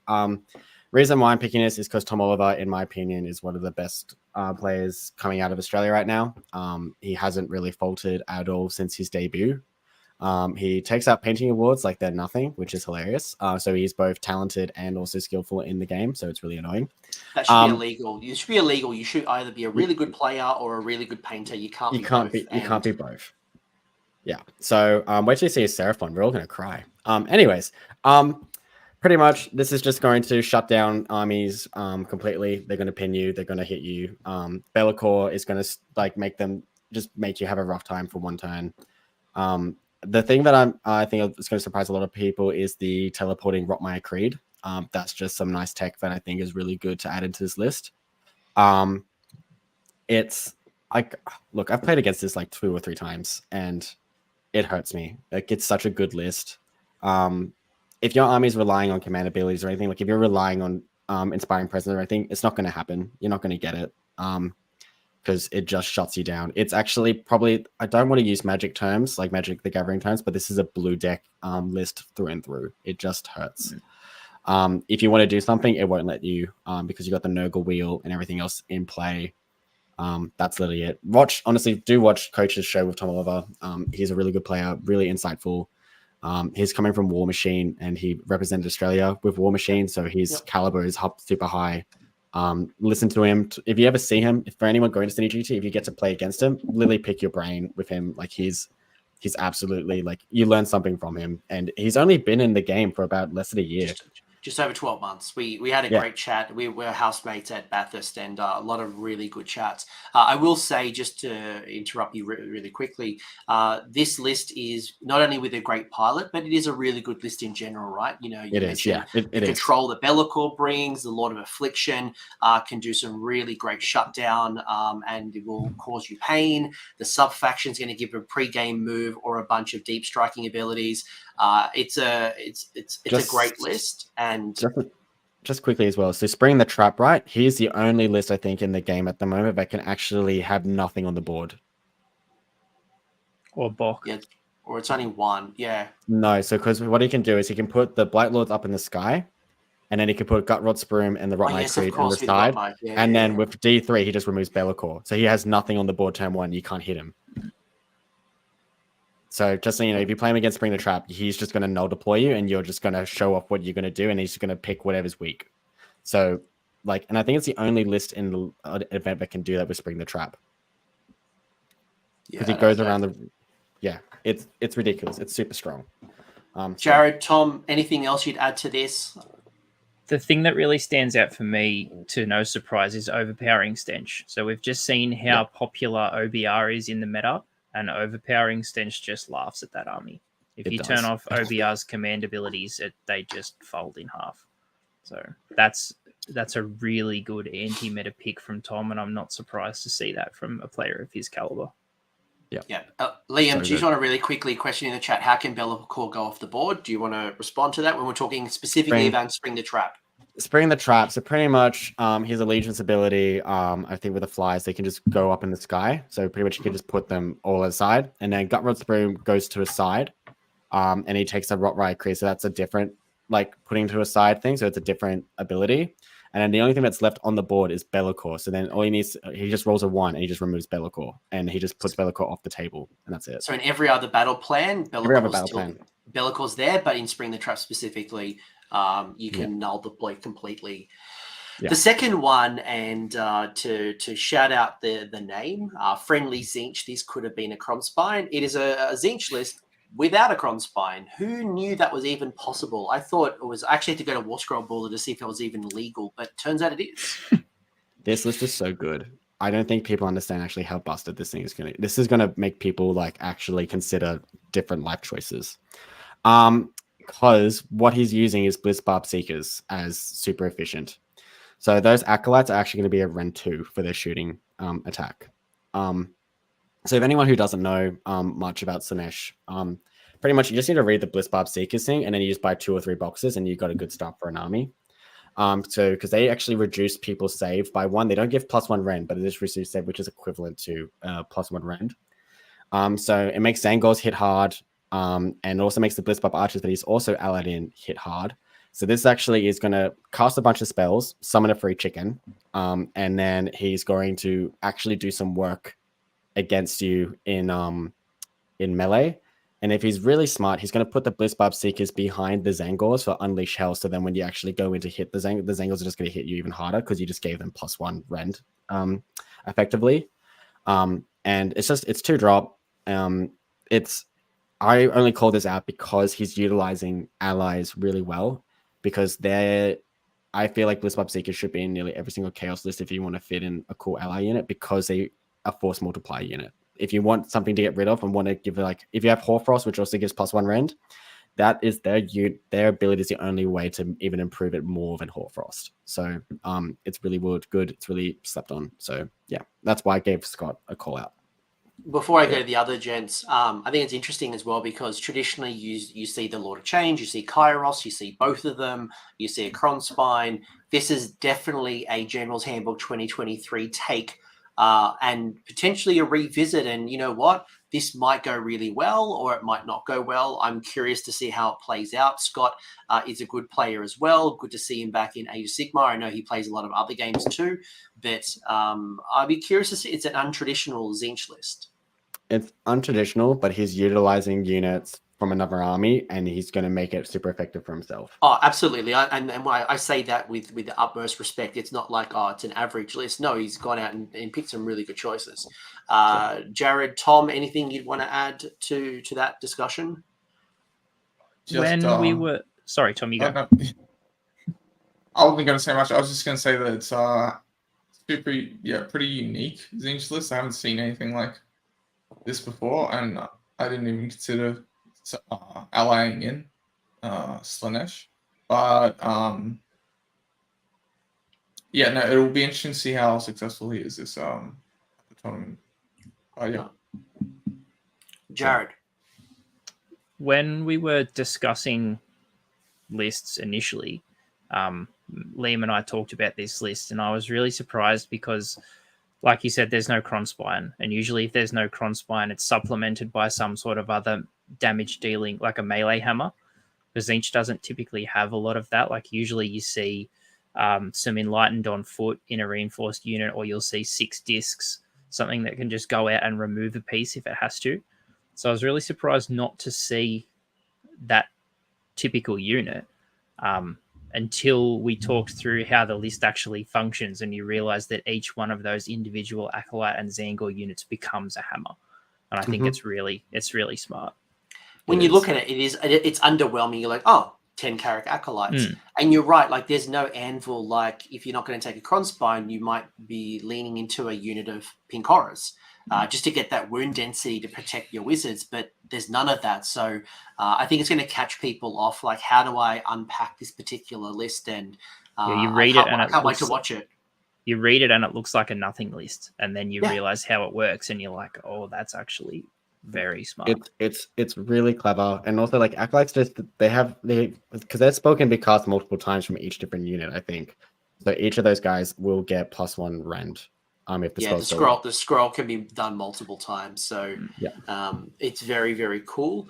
The other 2 lists that we've called that as an honorable mention is Justin's Slaves, and we've got Shem's Skaven. And I just want to call that first. I'm going to steal it. If you were going to say it, I don't care. It's my channel. Shem's last point, where he talks about his total reinforcement wounds, drops, extra line, chance of victory, 0. That made me laugh my backside off. Yeah. Shem is a great player. He's such a fun opponent, and that just made me laugh. But Liam, why did you pick these 2 lists? So I'm going to do Shem's first, because he's probably curious of why the hell I picked him. And it's because he's just going to be teleporting crazy rats around and just blizzarding them and not giving a crap what's going on. That's literally what he's doing. Yes, Jared's like looking at the list carefully. I can tell he's just like, yeah, that's literally what he's doing. He's just skitter-licking a bunch of rats and just going like, cool, blizzard. Yep, blizzard. I sent you a Skaven list a couple of weeks ago that was like 4 Greyseers, and they all had Skitterleap and Blizzard, and I feel like this is... I've been talking on my channel. I've been saying Gitz and Skaven, with all the teleport shenanigans available to them and the cheap wizards, they are perfect for the Antorian Locust, Blizzard, and the sacrifice of... If a Greyseer dies, who cares? But when you're paying like 150, 200 points for your wizard, the risk to do the Blizzard is a lot higher. But like with a 100-point idiot, like be free, and you'll probably pay it for yourself. Greyseers do it so well too, because they get the 3d6 cast. Yeah. So that's the only reason why I picked it. It's like I don't care about it. Like Helping Abomination, awesome. Like it's Molder stuff. It's really cool. But the thing that just made me laugh was just reading this. I'm like, he's literally just casting like a crazy wild rat, being like Blizzard. So that's like, shout out to you. If it's seriously chances 0 victory, fucking great. I hope you have 5 great games. I'm only calling you out just because your opponent's going to hate you when it actually works. So yeah. I will say though, like the fact that he's got 2 units of 4 Rat Ogres with a double Master Molder, being able to bring them back for a command point. You've got the Hell Pit Abomination, which slaps harder than you'd expect. Like you underrate the Hell Pit. You're like, you actually get into it. Like it actually does some work. So he's got some sneaky tech here. Even though there's no Thankful, there's no big Vermin Lord. You know, you haven't seen a Grey Seer and Screaming Bell for such a long time. He's got some good picks here. Yeah. Justin Clark, I don't think, is he a Sydney guy? I don't even know. Never heard of this name. It's been coming up recently. But anyways, one thing I find really cool with this list is that he is bringing... People might think, oh, I care about Tzeentch, but like as I said earlier in the show, it is literally... Tzeentch can be really good allies for all Chaos Gods, except for Khorne, because Khorne hates us for some weird odd reason. But what I like about this is like a blue deck, Slaves to Darkness, where he has Be'lakor to control once per turn to stop your opponent having a hammer unit. He has the Mask for deployment shenanigans, which he's actually going to play mind games, because the Mask is a mind game. Because if anyone who doesn't know, if you're new here, Mask, pretty much you deploy it and then you can redeploy it to be 3 inches away from enemies. So if you leave a little foot character like behind and then you give Justin the turn, he's literally going to teleport that Mask and then charge you and then finest arrow it, all out attack it, and just go boom, just nuke it. So I would also be super careful with that. And then Blitzball Arch is for range threat because they're actually really good for range. Untamed Beast to literally just do screens.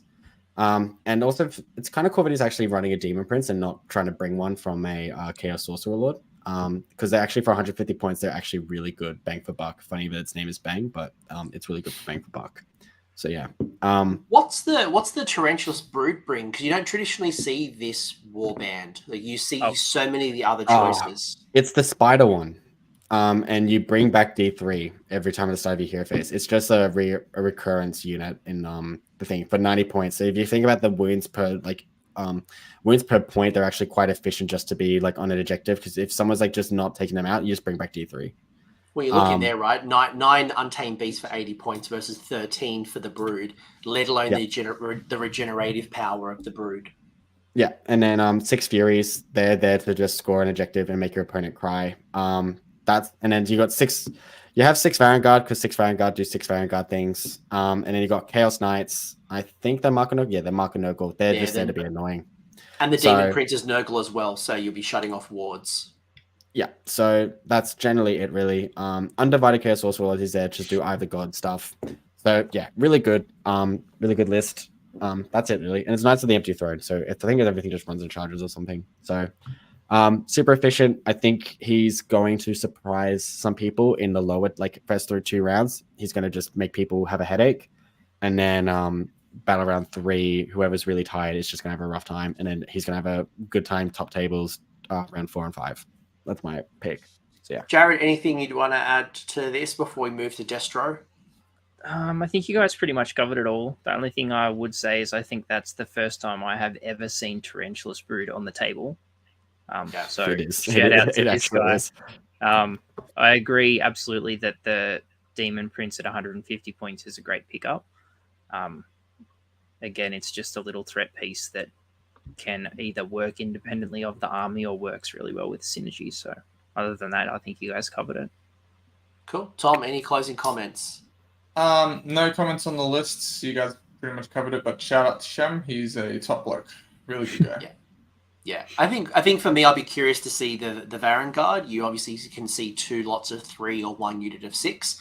The coherency changes obviously have promoted the Vanguard 6, but having 2 units that can double fight, that once per game ability, I'd be curious to see if, upon reflection, happy with the 6, or would have preferred 2 lots of 3.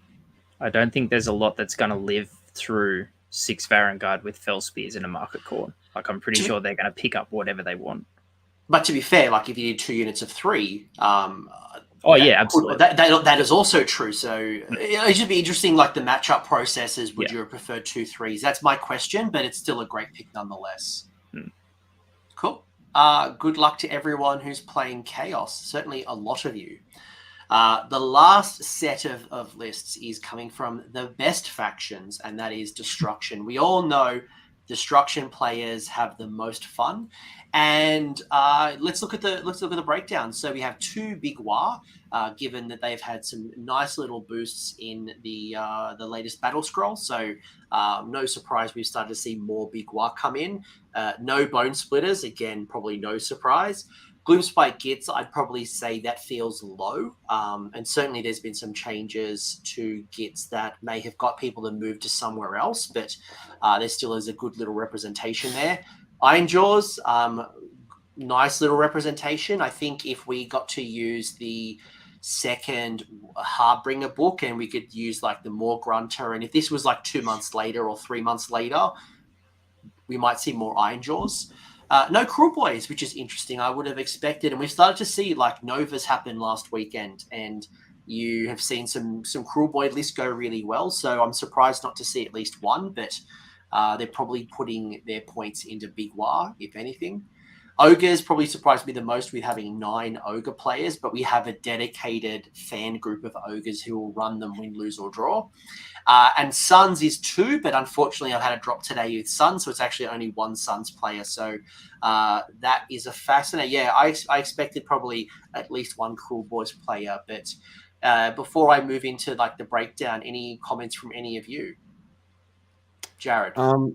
I thought we would see at least 1 Cruel Boys player. There's 2 reasons for that. One is because they just got 2 free battle tactics in the last update.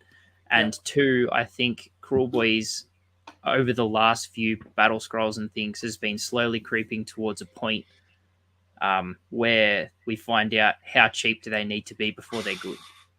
And I feel like they've just tipped over that point now, and it's at a point where you can put so much on the board that they're starting to win. And you're seeing that in America. You are seeing that in America where people are starting to go 4-1, 5-0, and it's happening more frequently because you're right, that they've had enough points and a lot of love that finally they're starting to break through. Liam, you want to say something? I think you're not seeing Cruel Boys, mainly one because I think there's such a Johnny army still. They're very like you just have to build a list around it, and I don't. If people are confused on what terms I'm saying with Johnny, with like Johnny Spike and everything like that, it's just like a way we kind of like put like personality traits down on people and how they like to play their games. And I don't think a lot of people are Johnnies. Johnny's a niche. In my opinion, I think Johnny's a very niche, or a very rare find.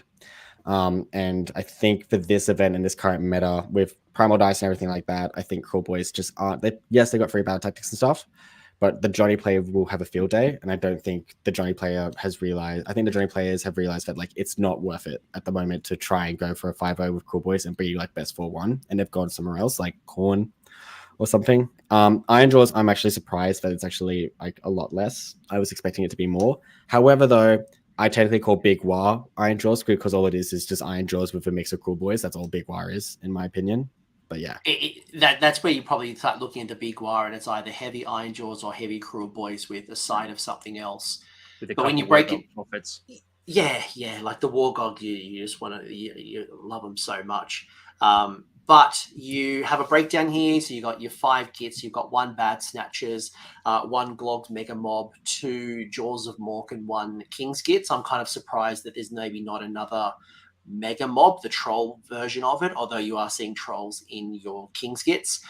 3 Iron Jaws all coming in at Iron Suns. You have a heavy focus with your Ogres under Boulderhead to get your 3 mount traits instead of just getting 1. You got 2 Stomper Tribes from your Suns. Otherwise, you look at some of the abilities and look, there's a lot of baby Gargants coming in. Great to see them stepping up. Lots of Frostlord on Stonehorns, as well as Madcap Shamans, very cheap Entorian Locust Wizards. I imagine you're going to see a lot of Entorian Acolytes when you look at your Gitz lists.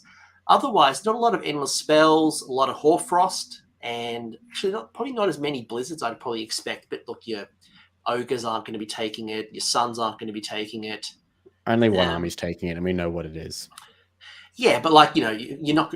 Your Gitz is leading the charge with those particular ones. But not a lot of Endless Spells. Not a lot of Endless Spells. I think... Any comments? I think of the endless spells kind of thing is like, yes, the Gith played the magic game really well compared to others. And I think they've mainly been putting them points into just blizzard bombing. So they're not going to put points into endless spells when they know that their wizards are going to die, in my opinion. So I think that's why there's not less endless spells, because they don't have wizards that survive long enough to just deal with it. And ogres, the only one that they would generally like. Geminids should be taken more in armies such as ogres and gits, because they will just shut down inspiring presence and rally. Like, that's what they're designed for. So I do agree, but at the same time, you got to remember, like Ironjaws isn't a magic army. Big Wire's not really a magic army. Ogres ain't. Sun's definitely not. So it's just gits. Yeah. Well, yeah. It's just gits. So gits now, out of the 7 endless spells out of 5 Gloomspite Gitz, technically that's 1 in each one, in my opinion, if you math it out. So yeah. Any comments from Jarrod or Tom? Jarrod first. Couple things. Looking at the spread of subfactions in Gitz, I feel like is reflective of that book's internal balance, which I think is really good. The only thing that you don't usually see is spiders. They sort of didn't get much love, but I feel like every other subfaction in that book has a lot of play, and there's not really one that stands out super far above all the others, especially now that Squigs have got the nerf bat. The other thing I can't really believe is that there's no Bloodtooths. It's all Iron Suns. Which is something that you don't usually see. Usually it's a lot of pig spam. Yes. And you've got Bloodtooths to make that even better. So I'm interested to see how that goes. That's pretty sort of different. I wonder if those Ironjaws players are waiting for the more Grunter to come out to then bring out their piggies, and they get to build around the piggy. Bring on Big Pig. The other thing is the grand strategies. So you've got 3 listed there as the most popular, and they're all from books. So that, again, just highlights my point from before about how powerful a decent book grand strategy can be, especially in this THB where the generic ones are quite difficult to achieve. So if you've got something that you can fall back on that's not necessarily auto-get, but as close to as you can come, then people are definitely taking that as a pick. Yeah, at Bathurst, I took spellcasting Savant, and being able to protect my 5-wound idiot was incredibly tough. So yeah, going into something that's in your book is always going to be a good option if it's available to you. Tom, anything you want to call out? There's probably one more key call out I want to make here on this screen, but Tom, anything that you want to say? Yeah, nothing really for me. Despero's probably the thing I'm least the allegiance I'm least familiar with. I am surprised to see 9 Ogor Mawtribes. But and also even more surprised that there's 3 Iron Suns in the Ironjaws. Just more to what Jarrod was saying. Yeah, pretty much. I think you'll learn quickly. But piggies. Go on, Liam. What? Those ogre players, when the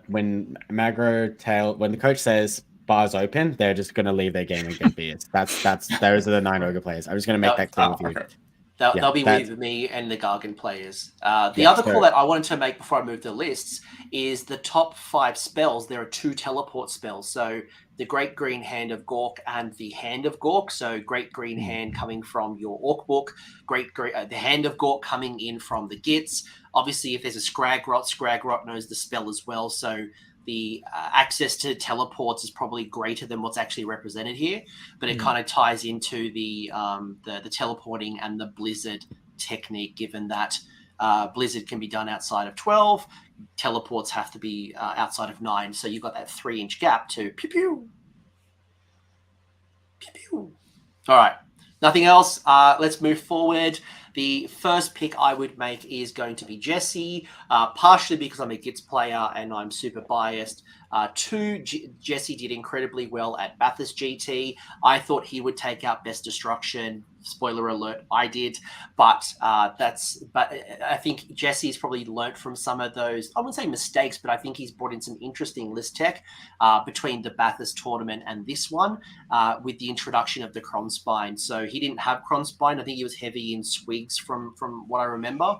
Obviously, there's been some changes to Rally and the way that they could regenerate was definitely more powerful before that change. So I'll be curious to see how Jesse implements the Cronspine and getting some extra spell casting boost from that Web Spinner Shaman, who I assume is just going to sacrifice with Blizzard. And for 65 points, I've even thought about running a list with like 3 Web Spinner Shamans for 65 and just Blizzarding, because the risk versus reward ratio, I can throw away 65 points, and if it hits, it hits. If it doesn't, it doesn't. I get extra die. If I had the Antorian Acolytes, which unfortunately Jesse doesn't, you would just get even more primal dice to control that. So why the Cronspine? I can only imagine he wants something to pin an opponent down, given the Cronspine's durability. You could pin something down and Blizzard them from behind, or it's your key threat piece. You would traditionally put some Trogs in the list. You might put something like what I did, which was a Mega Gargant ally, but it's not like it's what it's doing with Tzeentch or with Seraphon. It is an interesting choice, and I'm curious to see how this one goes. Tom, was that your hand going up for some reason? Yeah. So you're saying that he's not running Ruptured because he's just going to throw the Web Spinner Shaman at the front line and get him killed instead. Yeah, look, I don't know exactly what he wants to do, and I'll be very curious to kind of see how this plays out. The Gobblapalooza is going to help the Squeak Herd likely, or the Stabbers, and the Stabbers has the Fungoid Cave Shaman with Hoarfrost, putting that onto the Moon Clan Stabbers, getting them to either Ren 3 or he hasn't got a Loon Boss on foot. The Loon Boss on foot gets you trigger mortal wounds on 6s, so you can do a little bit of shenanigans there. But I imagine those 40 Stabbers, the 240 unit, your Squeak Herd, your Cronspine are probably your 3 threat pieces. You have the there's a whole bunch of little list tech pieces here. But the Web Spinner Shaman for 65 is laughing. The Loon Boss on Mangler Squeak can fight and then disappear. The Fungoid Cave Shaman can't be targeted outside of 12. And the artifact that he's borrowed from me, he might have had it at Bathurst as well, but I'm really a big fan of this Staff of Sneaky Stealing, which if you unbind a spell, you get +1 and it stacks every time it unbinds. So when you put a primal magic dice under that, you can get that Fungoid Cave Shaman up to like +3, +4 on a cast. And he can't be targeted outside of 12. So he's a great little piece. Cool. Anything you guys want to add to this? And Jesse's a great player as well, so I think he'll do well with this. Just looking at this, Jesse's a fantastic player and a great bloke. But something that you will hear good players talk about is covering your outs, and that's trying to build a list where you give yourself a win-win situation. The Web Spinner Shaman is a massive shout to that because, like he said, he's going to go to the front line, he's going to be chucking out blizzards, and if he dies, the Cronspine goes wild. So it's a win-win situation. You've covered your out. The other thing in this list that I shout out a lot on list review shows is what you said, fight another day on the Mangler Squig. It gives you the ability to go in and hit something, and if you whiff or if they, save stack with a cheeky all-out defense or something and you leave it on 1 wound, you can just move away. You're not going to get hit back and potentially lose that piece, and you've covered your out. So that's what I think makes this list stand out. And I wouldn't be surprised if Jesse does really well. I am curious to see how this list goes without Hand of Gork. So even though he's got the cheap Web Spinner Shaman, there is no Hand of Gork teleport. So he's walking his Web Spinner Shaman into 12-inch range. So it might be a defensive play sitting behind a Moon Clan Stabber unit, or he's just going to be running solo, or maybe behind the Cronspine. But you'd normally see a teleport in conjunction because, again, it's a lot lower risk. Do you think that has to do with primal magic dice? Do you think that maybe there's a risk that the teleport gets unbinded now and that the plan falls apart? I didn't find that at my tournament. It just felt like, so when I was at Bathurst, if partially people, when they looked at what I was going to do, they would want to put their dice for the primal. They wanted to, so the Blizzard, they wanted to stop Blizzard, and it was having enough spells to like make a hard decision. But if someone unbinds the teleport, then you hold that trigger back for a turn. You hold it back and don't sacrifice your Hintergork is right there. Where am I? Am I blind? Am I missing? I'm saying Gobblepalooza has it. Oh, the Gobblepalooza. Sorry, I can't see it because I've got a little pop up above the Gobblepalooza. Right, literally where the Gobblepalooza is. I can see it now. Oh, Ignore me. He's going to teleport. I can't see it. I've got like slide 29 all across Gobblepalooza, but now I can see it. So ignore what I'm saying. Gobblepalooza's in there. Great piece. Good strategy. Glad it's in there. Thank you, Josh. I can't see it. This stupid pop-up. This one area. The most interesting I mentioned earlier is Austin's list. It's a Big War list. Austin has been playing Big War for a while now, well before any points changes, and it's always getting the games that I played against Austin. What I love about his play style is it's not about the list. It's about getting the most out of each unit and trading up. Austin is a king when it comes to trading up, and this is no different. And the fact that he's got 5 battalions at minimum was worth the shout out. Absolutely worth the shout out. So, look, I'm not going to try to make sense of it. He is just going to get the most value out of it. You know, the Orc Mega Boss, for example, with Destroyer, great trade piece. Gobsprak with in the current season is a really good choice. The War Chant is a great choice. The Prophet, for some reason, Austin has some cooked dice that just does incredible amount of mortal wounds with that Prophet, and the Ward protection on the glowing tattoos. Again, this list is about trading up the whole way, and I can't wait to see this kind of come about. What does the Ironjaw's Fist do? That's a bit sexual, and we'll have to wait for OnlyFans. Where's okay. All right. the Iron? It's a what was it? It's let me bring it up. Because he's the only one who's got that battalion. Yeah, I don't think I've ever seen that before. That's really interesting. Yeah, it's give me a sec. Core battalions. So the Iron Fist is 2 Ironjaw's troops that obviously are just not leaders. Battalion, blah blah blah. And there's an optional 3. And the benefit is Slayers. So once per battle, it can receive all-out attack or unleash hell without spending a command point. Okay. So that's really interesting. That's a good pick. Yeah. There's a lot of great choices here. He'll just like if you took this list and ran it yourself, you probably wouldn't understand the crack science. But yeah, again, this is about trading up. The whole thing is about trading up. And when you look at this list, you don't know where to start. You're like, how on earth do I unpack this? And it's just got layers and layers and layers. Yeah, like you were saying, Coach, because it's such a crazy list, in anyone else's hands, I don't think that they could make anything happen with it. But because Austin, I think he's been playing it for like 3 years now, it feels like. He knows Big War like no one else. So I think that if anyone can do something crazy with it, it's him. It leans into what we spoke about initially too, where if you're not sort of around that 3-drop mark, just go as many drops as you can. And lean into buffs all over the place from battalions. And Austin's taken that to the next level.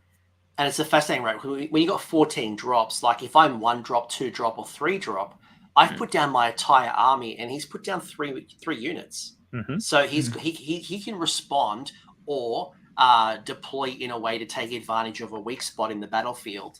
It's very hard to counter when you have so many drops and you don't know where you're going. So you might play a little bit conservatively, and Austin will play that game really well. The other thing that we're seeing in a lot of these orc lists now is Gobsprak coming back, because he's a great anti-magic piece. Oh, he's trying to 40 points, and he's just annoying. I wouldn't say back. I would say just in. Like, you've rarely seen Gobsprak to begin with, and his points have gone down enough. I think, was it 300? Maybe he started off at like 360 or something ridiculous. Yeah, it was something ridiculous. 240. Yeah. You're laughing. That's a steal. And correct me if I'm wrong, but I think when he unbinds a spell, the caster takes mortal wounds. Is it on a dice roll? Is it a 4-up? Something like that. And it's a once per game 3d6 unbind, right? I believe so. Yeah. But yeah, like Liam said, he's just a magic pest. And for 240 points, he does that really well. Yeah. And like I said, he's just trading up the whole time. And it's D6 mortals. Thanks, Alex. We'll do D6 mortals. So that's brutal, and it makes you think like, do I even bother? If you roll a 10 plus, okay, cool. So if you roll a 10 plus on your unbind, it does deal 6 mortal wounds. Cool. Thank you, chat. Okay. I remember there were some things I couldn't remember if it was that or I'm thinking of my old troll hag who does wounds.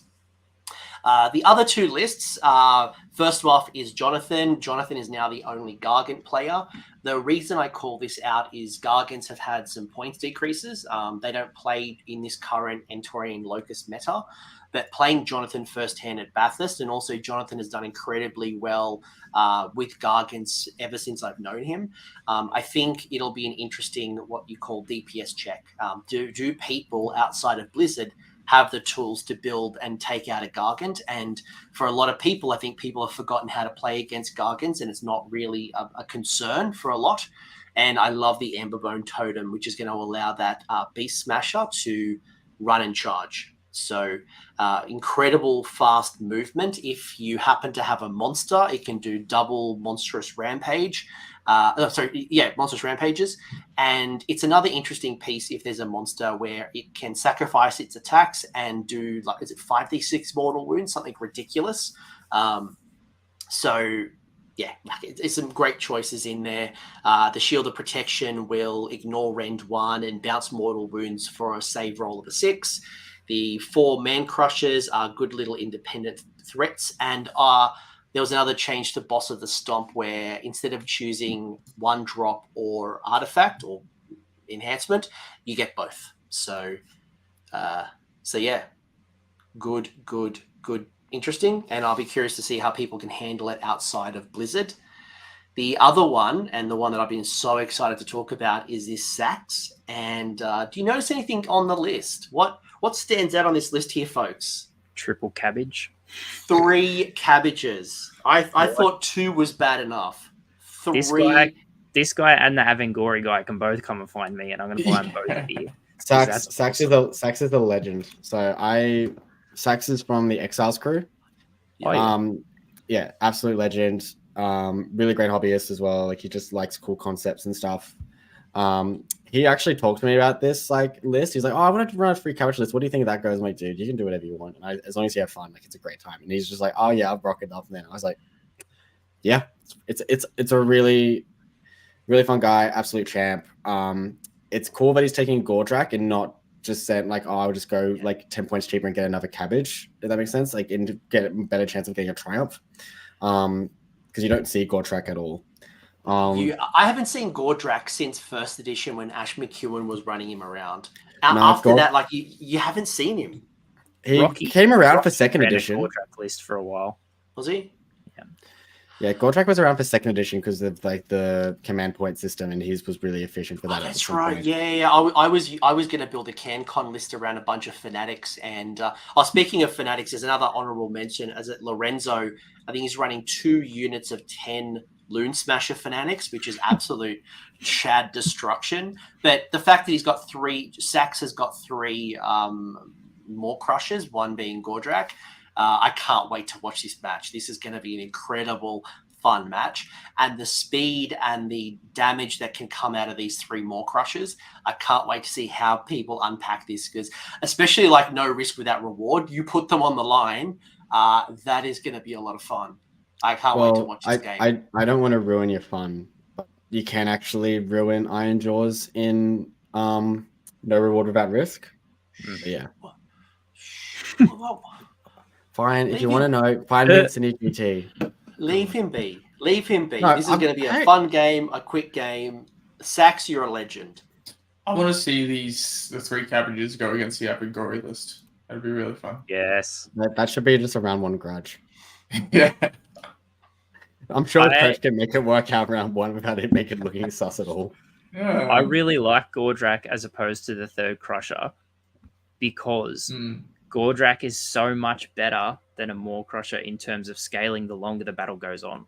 Yes. Because while he's killing stuff and getting buffed up, by like turn 3, he's an absolute monster. So you can use your 2 Crushers to really annoy people and just pick off tiny little things with Gordrak, and then turn 3, he can just absolutely smash. And that's what I was going to say is you do the flying V where you have 2 of your regular Maw Crushers at the front and you've got that little Gordrak Mighty Ducks that shit. Mighty Ducks, and then like once you start breaking through the line and Gordrak hasn't taken much damage early on, that's when he just goes Super Saiyan from like round 2 onwards because the others have taken damage and they can retreat, they can, or, you know, get out of combat, heal up, do its thing. I love this. And you're ignoring those Ard boys because when 3 Maw Crushers are coming at you, you couldn't care less about a bunch of Ard boys. And they're just going to be sitting on objectives. They're going to just be annoying. They're going to be great. Concern that just occurred to me, the same thing with the Avangori list with that many monsters. Certain like castles might be kind of difficult to actually fit everyone in, especially if there's terrain in the way. So that might hinder them a little bit. But we think about like a castle, right? If you hit 3 Maw Crushers into a castle, you're gonna smash that. You will break that castle, and then you're just mopping up for the rest of the game. Without a doubt, so long as you can fit them in, if they're against a couple of pieces of terrain, that could impact it. I see what you mean. If there's a piece of like impassable, impassable, yeah, go on top. Yeah. Well, also even with regular terrain pieces, with the rules, with I don't know how flat they have to be, but generally it needs to be fairly level. With the balance rules. So cool.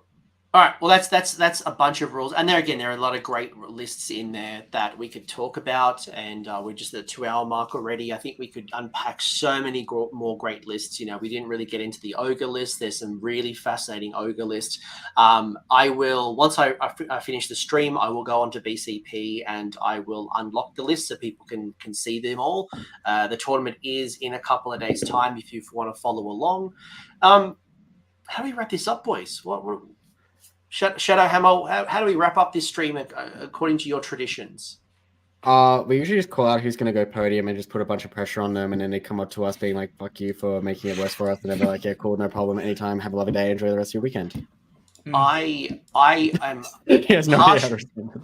So I'm on the fence with this because I saw some of the Texas boys do this, and I thought about this, and I'm like, the Texas lads, they put up a little poster, and it's got like an old time most wanted list, and they'll have like the top 6, and it's like, right, if you defeat this person, the TO will buy you a drink.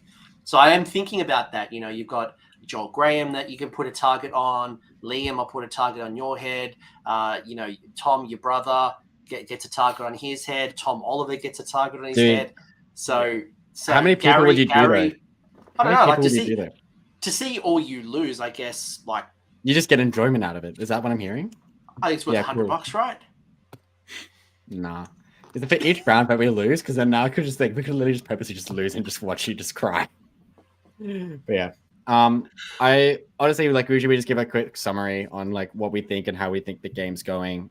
Like in my summary, I think Kronspine seeing only 4 is a good sign that that it's dying. That I think people are knowing that Kronspines aren't going to be around. And then just seeing Blizzard as much as we are, that speaks volumes. So yeah, and honestly, I hope everyone that's turning up is having a good weekend. And have 5 great games and make 5 new friends. Unless you play me, then it's only 4 new friends. That's it. Jarrod, anything how do you want to close this off? And then I'll go to Tom, and then I'll close this off. Any parting comments?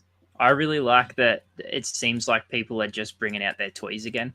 I feel like because we had 2 6-month GHBs back to back, lists got a little bit stale, and I feel like now we've got this almost new addition to the game. You're seeing a lot of fresh stuff, like the things that we've tackled, you know, Avangori, triple Maw Crushers, that just people are bringing out their toys and just having fun, and it's really cool to see. Now, you've still got your crew who, you know, there's still meta picks and there's really good choices. So, you know, let's not pretend that people aren't here to win it and they're not picking some of the great choices. But you're right. We're in this weird phase of the first couple of months. You know, there's been a bunch of points changes, battle scroll changes, trying to work through the meta. I know for a lot of people, this is probably their first major milestone on the road to CanCon, which is Australia's biggest tournament traditionally. So I imagine this might be their first proper test to see Is this the army? Do I need to tweak it? How impactful is Primal Dice and Blizzard? Taking advantage of some things that are maybe loopholes, whether it is the change to the battle mage, it's the rupture change that should happen. Some things should go up, like zombies. That OBR should probably get a few more tweaks here and there. There's a few things that I think people like a little bit trepid to fully commit to, but yeah. Cool. So I was just reading a comment from Elect Man saying, "Why do you think a 6-month season made lists go stale? Wouldn't a quicker turnover make lists less stale?" I don't think there was enough of it. Yeah, go on.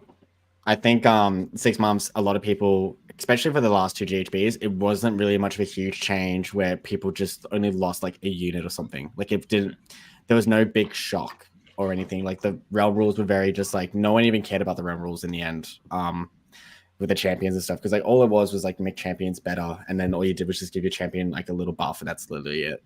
So so you just saw the same list. It's just, yeah, it was weird. I think with this one now, since it's just like a full change of like magic heavy stuff, people do tweak their list around it.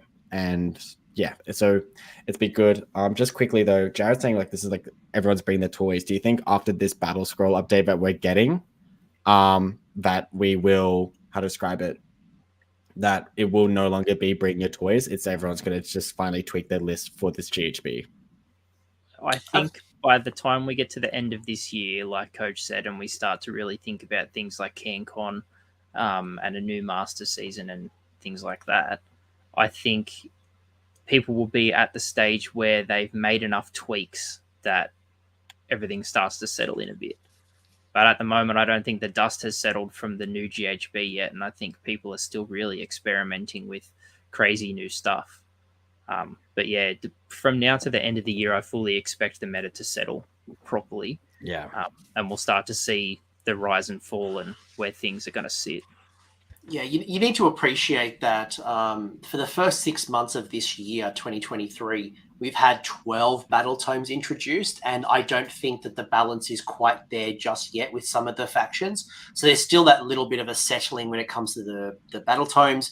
You then have had a couple of changes when it comes to the core rules in itself, like Lookout Surf, for example. You've seen points being adjusted. Will they adjust even more since GW looks at their points adjustment as a 6-month rolling average? So we're still capturing a bunch of stuff from the General's Handbook 2023 Season 2.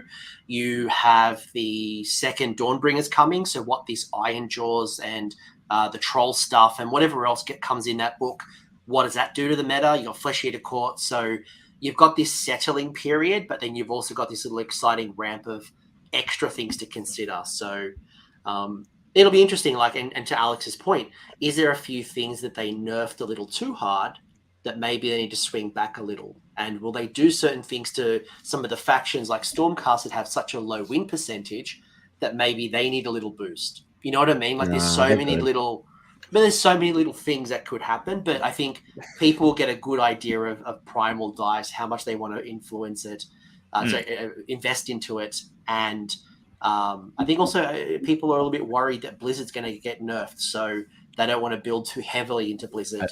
I don't think they're worried. I think everyone's going to cheer the day when it freaking happens. Because, like, I'm going to say this and then we should just probably wrap up because we can talk all night. But I think Blizzard at the moment is a weapon that, like, it's like taking a gun to a gunfight, right? Like, if you're not taking Blizzard, then you're not freaking playing the game, like the gunfight, if that makes sense. Like, if you could have access to Blizzard, you will take it. Like, for example, my list with the Contorted Epitome, the only reason why I'm taking Blizzard is because if I'm not taking it, I know that one of my opponents will take it and I'm going to get hit hard with it. So, yeah. I think when Blizzard does happen, even the people who do abuse Blizzard are looking forward to it because everyone goes, it's a dumb spell. Why would I not take it? Because it's so strong. So I don't think Blizzard is the problem. I think teleport into Blizzard is the problem. I think if they change the range, but if it was just 12 inches and you had to get within 12 inches of that little hero, it wouldn't be so much of a deal, right? Because you could stay away from that and it would be like it's the combination type. Yeah. It's the combination. It's the ability to just pick something up, put it in range, and then Blizzard straight away. If they change the range to 9 inches, I think it would fix the problem. I honestly don't even think 9 inches. I think 6 inches. Like, just make it where like it's literally in combat. Nah, you'd never see it. Like, you'd never see it. Oh, I just want to that's call good. it. Look. No, I do. I like it. I like the risk reward function. It's just that in Gitz and Skaven, where there's super cheap wizards and teleporting, it becomes incredible. But when you look at some other factions where you have a higher payment for a wizard, and the trade off is a lot higher, you don't see people playing into it as much. But I do want to kind of start wrapping this up. I think that the key that Killing McGee's saying is the only way to stop a bad guy with Blizzard is with a good guy with a Blizzard. And I'm the good guy, guys. I absolutely love that logic here. So, Liam, what's the thing you're looking forward to the most? And then we'll repeat this question, and then we'll kind of wrap it up. I am looking forward to catching up with people from interstates, because the only times when we generally get to do that is at CanCon. So it's good to see that some of them are coming up for Sydney GT, i.e. Chris Welfare is coming down from Brisbane. I know that Jared's got a round 1 grudge with him. So I think that is it. Have 5 great games, try and make 5 new friends. And yeah, that's literally it. Love it. Yeah. Jared. Yeah, pretty much very similar to Liam. I'm looking forward to playing 5 people that I haven't played before. Starting off with, obviously, my grudge with Chris. I haven't played Chris, and he's a fantastic bloke, so I'm really looking forward to that. And I'm looking forward to having a few beers with friends, beers with mates. Someone said that in the chat already, Alex. So I did see that. And Bogan of Sigma asking who's doing the first shoey. So not me. We're at a leagues club. I think let's not do a shoey at a leagues club. Tom, what are you most looking forward to? Sorry, I'm going to call that Craig here. The helmety thing. That's the new Cities of Sigma. We can do the helmet. The helmet. Tom, what are you looking forward to the most? I'm really looking forward to seeing an Evangori list fight a giant Maw-Crusher list. But if that doesn't happen, then second, probably looking forward to seeing everyone from Interstate. Unfortunately, I don't get to play, but if you know me, or even if you don't know me, come say hi. I'll be in the smaller room. I'm nice, I promise. And also thanks to Coach for inviting me on. But I'll see everyone on Saturday. No, and I'm most looking forward to getting this all over and done with. The most stressful week of a tournament organizer is when you hopefully have everything all settled. As soon as everything runs smoothly, you can relax and I can start painting my own army again. But thank you, everyone who joined the stream. Thank you, everyone who submitted their lists on time, who had a laugh with me and named their heroes. And I hope everyone has a really enjoyable time at the tournament. I hope people watch this show and enjoyed the list analysis and the meta analysis. And I know we didn't go super deep, but with 100 lists, we're already at the two-hour mark, and I got school in the morning. I got to go to bed. I'm an old man. But I think, when the tournament finishes, we can do a bit of a reflection and a post-mortem to see who did well, who didn't do well, and maybe those people will come on to discuss why they did well and what their lessons and learnings were on the channel. So if you're watching this, that is a challenge and an invitation. Do well, get invited. Liam, Jared, Tom, thank you for your time. Everyone, I hope you enjoyed it. Leave a comment. Let us know what your thoughts were. And who's your hot pick, actually? When you go into BCP, I will unlock the lists. You can go see BCP in a minute. Tell me in the comments section, who do you think is going to win Sydney GT when you look at the list in BCP? Just search Sydney GT. And until next time, thank you, everybody. Thank you, friends. Thank you. And also the best names. And also just Sekar, who has the best name. There were some awesome names. There were some names. So just leave a comment down below, see what your favorite name was. That's it. And go check out Shadowhammer as well. Thank you for joining, boys. Anytime. Thanks for having us. Thanks, everyone. Bye. Thanks for hanging around until the end. I hope you enjoyed that video and you walked away with a few new ideas. Now, if you did, I would love it if you pressed like on the video, as well as left me a comment with your thoughts. The conversation will continue over on Discord, and the link is down below in the episode description. I also want to give a massive shout out to the AOS Coach patrons and YouTube members who are supporting the channel and the growth that you're seeing here. So cheers, you are all bloody legends. And until next time, don't roll a 1-1 on a spellcast.